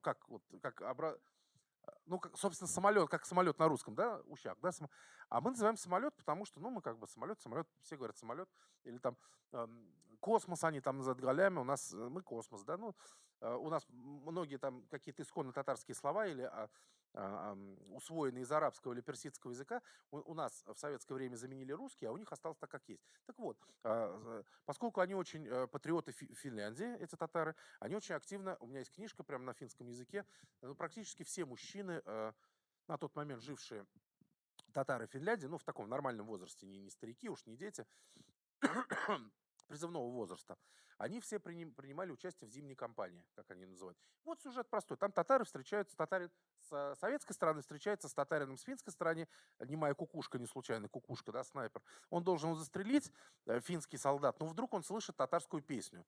Ну, потому что боец на привале там или он что-то сторожит, и от скуки, от холода, от голода запел песню на татарском языке, и выяснилось, что они чуть ли не из одной деревни. Там. И, в общем, он его не застрелил, но тут подбегают наши доблестные советские другие, значит, солдаты, берут обоих их в плен и, ну, в смысле, обоих сажают на гауптвахту, одного ждет трибунал, второго тоже там судьба непонятно как решится. И потом проходят годы, и уже там конец войны Второй мировой и так далее. Ну, это так, чтобы вы немножко сюжет понимали. А повествование ведется от старика, вот этого татарского татарина и советского татарина, который уже старик, уже в возрасте, и он вспоминает как бы флешбэками вот все это. И вот там один акт, третий акт, там тоже пьеса в 4 актах, там третий акт весь играется на русском языке. Сделано это почему? Потому что там такая интернациональная команда собирается, солдат в отделении, руководит там, значит, командир отделения русский, чеченец один татарин, один украинец и кто-то еще. Еврей? Нет, не еврей. Как же нет? Чеченца же ради. Так. Яхно, Украина. Ну да. В общем, 4 народа там. Говорите в микрофон, время? пожалуйста, да. Вот, собственно, это так у автора было написано. У него, это один из авторов, который пишет все-таки на татарском языке, но он уже, по-моему, 60-летний рубеж миновал, Зульфат Хаким. Ну, у него прекрасный татарский, но, в общем, нормальный татарский, но у него целый акт написан, потому что, почему они на татарском языке должны говорить солдаты в советской армии? И, такая позиция. Но, тем не менее, это вызвало определенные в обществе споры, и тогда они еще не утихли, и как-то театр не захотел, побоялся, что-то свое не увидел в этом тексте. Но для меня это очень важный текст, он в том числе о том, как разрушается в деревне татарский язык изнутри. И вот сегодня очень часто картина такая, ты приезжаешь, например, в деревню где-то, видишь дети, тем более с приходом в деревню интернета, естественно, контент на национальных языках, он уступает контенту на русском языке. Более того, контент зарубежный, переведенный на русский язык, как правило, плохо переведенный, типа мультиков про трансформеров, он превалирует над русским российским контентом. То есть такая веерная система. И, в общем, это все уходит. И сегодня, например, самые такие резонансные пьесы последних лет, как, например, «Татар Трип» Булата Минкина, пьеса, которая в этом году звучала на Любимовке в конкурсе, в основной программе. Она тоже, он пытается писать, но у него совсем плохой татарский, ему кто-то, видимо, помогает, который тоже человек не очень хорошо знает, но тем не менее, как бы тема очень, и тема, и форма, потому что это фантасмагория, как будто бы люди из нашего времени попадают в 21 год во время голода в ТАССР. При этом ну, там как бы там нет такого реализма. Там появляется Троцкий на каком-то желтом коне. Ну, там, если кто-то читал пьесу Олега Багаева «Материнская, Марина Поля», да? Не знаете вы такую пьесу?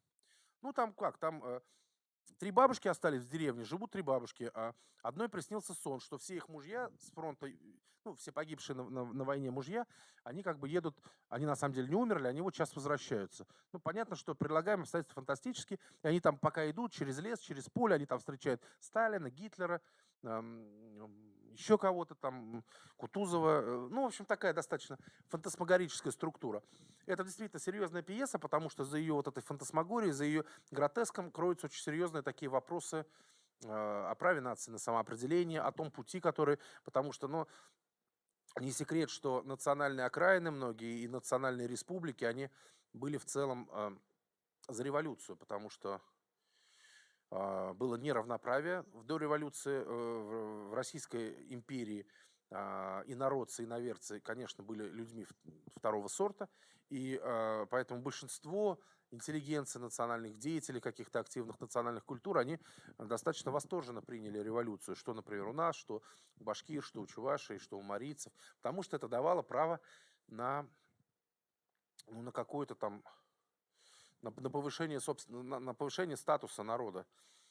И эти все лозунги о равноправии, они, конечно, были манки. Но это вот в том числе, правильно ли мы пошли, правильным ли мы путем, ну, размышления на такие темы. Но, тем не менее, все это ведется на таком вот, не на родном языке.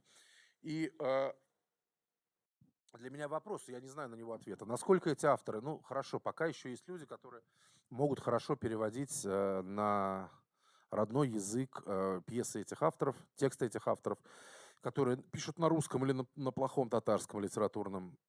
Пока они еще живы, есть, могут переводить. Во что это выльется дальше?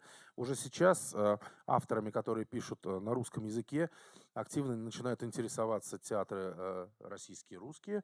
И, соответственно, не уведет ли этих авторов, ну, там, востребованность в большом, там, более широком театральном контексте, не уведет ли она их от национальных тем и символов, образов и кодов, и что вообще будет и что нас ждет, потому что, конечно, существовать, ну, вот так сложилось исторически, что вот здесь, хотя ситуацию хорошо знаю, но я побоюсь сделать выводы насчет, например, башкирского театра. Но вот татарский театр сформировался так, что он, в принципе, не может существовать без современной драматургии. Вот если мы видим некоторые русские... Вот у нас в Казани есть русский театр, главный, академический, театр Качалова. Ну, там у него достаточно одиозный худрук, но у него вот есть такой рефрен, он все время говорит, что я не вижу сегодня современных текстов, которые бы были мне интереснее, чем там «Горе от ума», чем там «На всякого мудреца» и так далее. Я вот ставлю классику. И правда, но на уровне там текстов там нет никаких Куни, у него там нет никаких Лобозеровых, таких авторов, ну, коммерческого, скажем, направления. Но у него нет практически никаких современных пьес. Вот есть такая. Русский театр, в принципе, может так жить? Может. Хотя я считаю, что тоже неправильно. Но для нас это просто губительно. И, конечно, этот вопрос, вот эти два потока, насколько они могут существовать изолированно, насколько они могут в некий один поток пьес влиться, для меня, конечно, большой вопрос. Да, меня Павел хочет перебить, сказать, что тайминг. Да, у нас осталось буквально 5 минут. Вы можете закончить мысль, и у нас останется время на вопросы. Да, хорошо. Ну вот мысль такая, что сейчас по факту происходит так. Авторы, пишущие на русском языке, но востребованы в татарском театре, вот только Салават Юзеев, у него прям год Салавата Юзеева, вот сейчас, да, 21-й, 5-ю, что ли, 6-ю пьесу ставят у него наши театры. Ну, как бы до этого не так активно он шел. А сейчас очень прямо одна и та же пьеса идет в 3 театрах, в 2 или в 3. То есть есть такая востребованность. Тем не менее, авторы сами как бы за свой счет заказывают каким-то переводчикам, значит, переводы, потому что хотят участвовать вот в этом упомянутом Ильгизом конкурсе «Новая татарская пьеса» в том числе. Но это пока все такие немножечко вещи, которые меня все равно немножко не то что пугают, ну, как дальше это будет. Потому что все равно язык — это не просто не просто средство коммуникации. Вот чем дольше я живу, тем больше понимаю, во всяком случае, в театре, что язык — это не столько средство коммуникации, сколько в том числе способ эмоциональной окраски. И вот мы сегодня прослушали пьесу «Дом Бургана» Ильгиза Зайниева. На самом деле у меня немножко другие ощущения от знакомства с татарским текстом. Они оба этих ощущения достаточно сильные, интересные и друг друга не перекрывают, между ними нет конкуренции, но тем не менее для меня это немножечко разные тексты. И как говорил Бродский, при переводе на другой язык, на любой другой язык, произведение литературное, оно что-то теряет, безусловно, но очевидно, что-то приобретает взамен. Это тоже он ставил вопрос. И хорошо, если приобретает, плохо, когда нет. И вот хочется найти какую-то золотую середину и, в общем-то, найти какой-то баланс, потому что мы очень много делаем у нас в республике для того, чтобы были молодые авторы, для того, чтобы они писали тексты, для того, чтобы мы их ставили. Но пока... Ведь качество драматургии, вы люди молодые, может быть, не помните, лет 20 назад современная драматургия в России, актуальная, интересная, она была как бы совершенно маргинальным явлением. Возник на волне, значит, этой маргинальности, возник театр ДОК в 2003 году, который обслуживал скорее сам себя. Большие театры все были, как Русский театр в Казани, смотрели так, что современная драматургия, да что это такое? Проститутки, геи, наркоманы, так, ну, то есть бомжи. Ну, такое отношение было. И не сказать, что этого совсем не было. Было и это, чернуха, мат, а люди хотят, наоборот, в театре уйти от бытовых проблем, они хотят о возвышенном, а у вас тут это, мальчика изнасиловали в пластилине, ну что это такое? Вот. Но, тем не менее, шли годы, и сегодня и в связи с фестивалем «Любимовка», и с кучей других фестивалей, и с кипучей деятельностью покойного Вадима Ливанова, и ныне живого, слава богу, Николая Калиды и Натальи Скороход в Петербурге. Возникло 3 таких, а сейчас, ну, таких 3-4 драматургических зоны. Тольяттинская, которая сейчас вся как бы уже не тольяттинская, а переехавшая. Уральская, которая школа до сих пор присутствует. Ну, московская, связанная вот с этим движением Любимовки, и питерская, связанная с именем Натальи Скороход. Вот по большому счету, когда количество стало большим, валовым, когда, ну вот я как ридер Любимовки, я читаю в год, наверное, порядка 180-200 текстов только для Любимовки. Учитывая, что у нас 20 человек, и мы все читаем примерно столько, есть совпадения, есть несовпадения, но всего там отправляют по 600, по 700 текстов в год только на Любимовку. Ты понимаешь, что этот вал, он рано или поздно, он всегда, то есть не рано или поздно, он уже обретает некое качественное наполнение. Те конкурсные пьесы, которые мы отбираем, они в основном, ну вот там, я не знаю,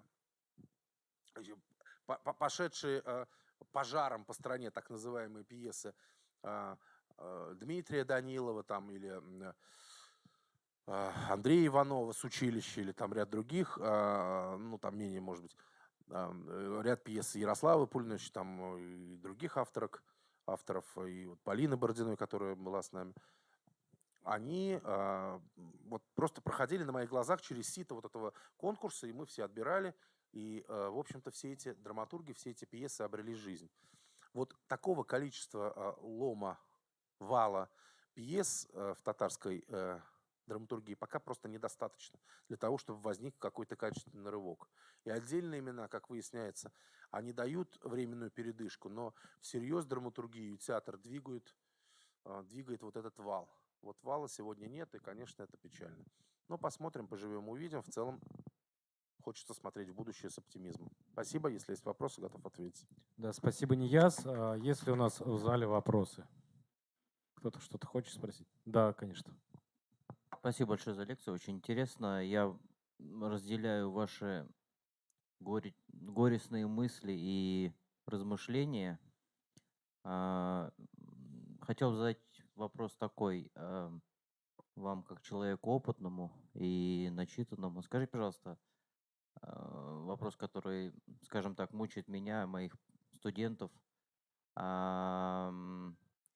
Ваше отношение к роману и вообще к творчеству Гузель Яхиной, к роману «Зулейха открывает глаза» и экранизацию. Вот ваши личные отношения, может быть, и профессиональные отношения, и особенно мысль, может быть, о экранизации данного романа и нашумевшей такой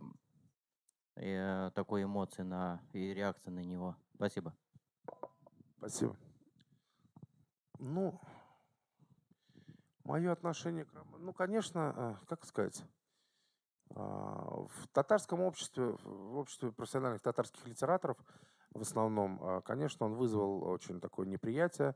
В основном, я думаю, что это все как бы зависть, по большей части. Ну, как-то так, мы на татарском пишем, а тут кто-то написал и переврала там кучу. Ну, там действительно проблемы с описанием деталей, деревенской жизни и прочее. Там. Мне, по большому счету, не очень нравится этот роман, просто он, мне кажется, достаточно слабым. И я его не дочитал до конца. Я писал рецензию на татарский перевод, я прочитал его полностью на татарском. Хотя, ну да, на русском как бы, ну я прочитал там 40-50 страниц, я понял, что как бы, ну все, too much, жизнь одна. Читать Гузель Яхину, это как бы, ну я вот не знаю, мне как бы, у меня там есть какие-то пробелы в чтении, которые я лучше бы восполнил бы, да, там, например, я не знаю, кого бы вам привести в пример. Ну, я вообще хочу сказать, что на русский язык довольно мало сегодня литературы хорошей зарубежной переводится. Очень мало, на самом деле, да. И, ну, я даже знаю причину, почему, и так далее. Но что-то переводится, да, и, конечно, есть русскоязычные авторы, там, я не знаю, ну, я, конечно, отдам предпочтение там Водолазкину или, не знаю, там, ну, может быть, господи, вылетел из головы сейчас автор Петровых в гриппе, Сальников. Или пусть это там форматная литература, пусть это литература такая, ну, попсовая, но мне нравится читать она попсовую литературу, потому что Зулейха это тоже попса. А Алексей Иванов или там еще кто-то, да, или Аксенов, или, ну, в смысле нынешний, современный, да, или нонфикшн. Ну, я как бы, я получаю огромное удовольствие от совершенно очень разных литературных жанров, и мне в моей как бы вселенной места нет. Я заставил себя силой прочитать «Дети мои», и мне на самом деле очень понравилось. Я открыл эшелон на Самарканд, и там сразу на 6-й или 7-й странице я просто увидел, ну, как бы реальные косяки по части исторических реалий. Ну, и тоже не стал читать. Но вот «Дети мои» мне как-то понравились. Зулейха, мне просто кажется, что это не, ну, как бы не очень сильный роман. И, конечно, татарское общество, ведь когда он вышел, понимаете, он вышел в год, когда, собственно, Путин объявил о запрете, ну, фактически ну, не то что запрете, ну, в общем, выступление Путина вызвало серьезные проблемы с изучением родных языков в республиках России. И в этот же 2017 год выходит, кажется, 2017, ну, может, годом раньше, годом позже, но срезонировал это именно в 2017 году, потому что основная мысль романа для того, чтобы, значит, выжить, татарин Юсуф должен стать Иосифом. Вот эта мысль, с которой, конечно, ни один татарин вот так вот просто не согласится. Потому что, да, окей, да, наверное. То есть, как бы это бесспорно, для того, чтобы выжить, проще быть Иосифом, для того, чтобы выжить, проще креститься, для того, чтобы выжить, проще ассимилироваться и так далее. Да, но как бы проще это ведь не всегда лучше. Вот. И когда возникает вот трение между лучше и проще, все-таки я стараюсь, не знаю, я остаюсь поборником того, что лучше. Но в целом мне как бы очень симпатична любая драматургия или проза, связанная с... Понимаете, вот я сейчас был в городе Мирном, простите за такое отвлечение на лаборатории. Мирное — это Якутия, там алмазы добывают, да, там трубка самая большая вот эта, алмаз добывающая, там 600 метров, внизу туман, в общем, это вечная мерзлота. И там, значит, напротив театра стоит памятник Сталину. Ну, памятник, бюст. И когда мы начали спорить, один там такой пожилой мужчина, видимо, от фракции, я говорю, как же вы... А это не город, это люди, это народ ему памятник поставил с таким, ну, прямо как бы востребовано. И вот во время, когда, в общем-то, людоеду Сталину ставят... А памятник свежий, он поставлен год или полтора назад. То есть в год, во время, когда, в общем-то, идет реабилитация Сталина, и полное замалчивание роли СССР в развитии возникновения Второй мировой войны. За это сейчас статья, поэтому я не буду детализировать. В эти годы как бы любое произведение о том времени, где, в общем-то, осуждается культ личности и репрессии, когда закрывают мемориал, для меня кажется уже положительным событием. Понимаете? Но каждое произведение рождается и умирает, или не умирает, или продолжает жить в свое конкретное время, в своем конкретном историческом контексте. Возможно, если бы роман Яхиной, если бы романы Яхиной увидели бы свет в иной последовательности, то сегодня татарское общество было бы вполне иначе бы на это смотрело. Потому что тоже уж не надо нас такими представлять, как это иногда, ну, такими. Вот они роман не приняли такой прекрасный. Да, Господи. Это у Улицкой просто вкуса нет. Ну, что я могу сделать, на мой взгляд. Вот. Ну, как сказать, об инсценировке что там говорить? Ну, инсценировка еще хуже, чем роман. Понимаете? Потому что просто мне бы хотелось увидеть кого-то вроде Варвары Шмыковой в роли, а не рафинированный Чулпан. Господи, где Чулпан и деревенская тетка Зулейха? Ну, это же просто, ну, как бы тотальное непопадание в образ. Мне очень понравился спектакль, как ушел от этой проблемы Айрат Абушахманов в Башкирском театре. Он просто надел на Зулейху костюм, традиционный башкирский женский костюм. И все татары так, опс, а что, ну как бы это про Башкир же вся история тогда получается. Зулейха башкирка, ну все, ну пусть башкиры и разбираются с Гузель Яхиной. Что же мы-то... И тоже вот все люди, которые пришли специально, ну, чтобы потом написать разгромные рецензии. Несколько раз спектакль был, который получил золотую маску, значит, Айрата у нас в Казани. Вот первый раз, когда они пришли, все собрались, чтобы написать какие-то разгромные рецензии, пришли. А про что писать? А темы-то общечеловеческие, темы-то о гуманизме, темы ну, а женщина, героиня-то не татарка, а героиня-то башкирка. Ну, то есть визуальная она там нигде не говорится. Я башкирка. Просто снят фактор национальности главной героини. И все, уже... Но вот, поэтому, ну, ну, как бы для меня есть и есть. Просто у нас действительно, мне уже надоело, куда ни приедешь все время. Как вы относитесь к Зулейхе? Ребят, вам серьезно так этот роман зашел? Правда, вот вы же, ну, как бы, наверняка большинство людей не читали там поминки по Финнигану, я не знаю, там «Человека без свойств», Броха. Брох вообще практически неизвестен в нашей стране и так далее. Куча авторов только 20 века модернизма. А современные авторы, кого не возьми, да, тот же Кудзие или кто-то, ну, неужели как бы у вас так много жизней, чтобы так вот, ну, я не знаю, но многим вот ну, женский роман, на самом деле, такой форматный женский роман, потому что стоит героиня сложной судьбы, ей сопереживаешь. Я понимаю, по каким лекалам эта вещь сделана. Почему, собственно, мне скучно? Не потому, что я сноб, не потому, что я такой человек идеального вкуса. А почему это во мне не вызывает отклика? Просто по простой причине. Эта вещь очень предсказуема. Она очень сюжетна. Если сюжетная вещь предсказуема, это плохо. Если сюжетная вещь непредсказуема, это круто. Если эта вещь не сюжетная, а о каком-то экзистенциальном состоянии, а действительно попытки понять, кто такая эта Зулейха, татарская это нация, образ ли это татарская нация, не образ ли. Это вопрос акцентов на самом деле. Но я считаю, что у нас тоже, ну когда, при этом это же все можно, все, что я говорил сейчас, я говорил Гузель лично, ну чуть помягче, ну так просто было больше времени. Не сидел Павел и не говорил тайминг. И поэтому, когда у тебя мало времени, ты невольно начинаешь резко выражаться, более там рубленными фразами и как-то вызывать. На самом деле нет, ну вот просто да, ну немножко не моя литература. Вот и все. Ну, то, как у нас ее там чуть ли не заплевывали, не зашикивали, устраивали всякие демарши. Ну, я считаю, что, тоже, ну, нас же тоже, понимаете, вот это вот, с одной стороны, ты печешься о вот этой вот татарской культуре, о языке, о литературе, с другой стороны, как бы, да, вот сколько у вас там, 360 человек?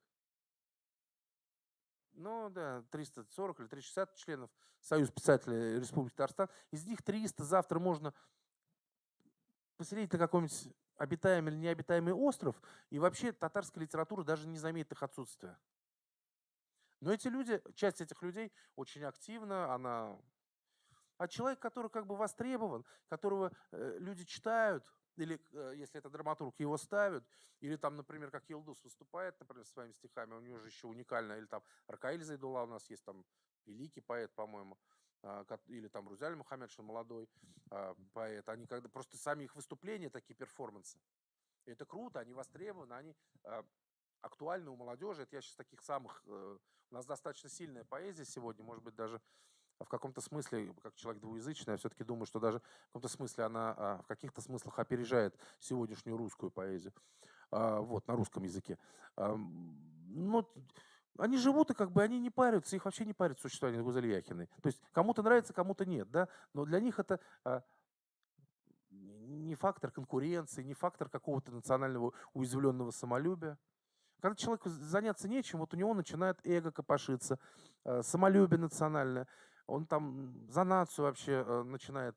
Я как-то, вот у меня, например, нет желания говорить за всю нацию. Нация у нас 7,5 миллионов, и среди нас очень разные люди попадаются. Спасибо за внимание, здоровья, будьте здоровы, счастливы. Не разрушайте свои дома, созидайте, не рубите березки на кладбищах.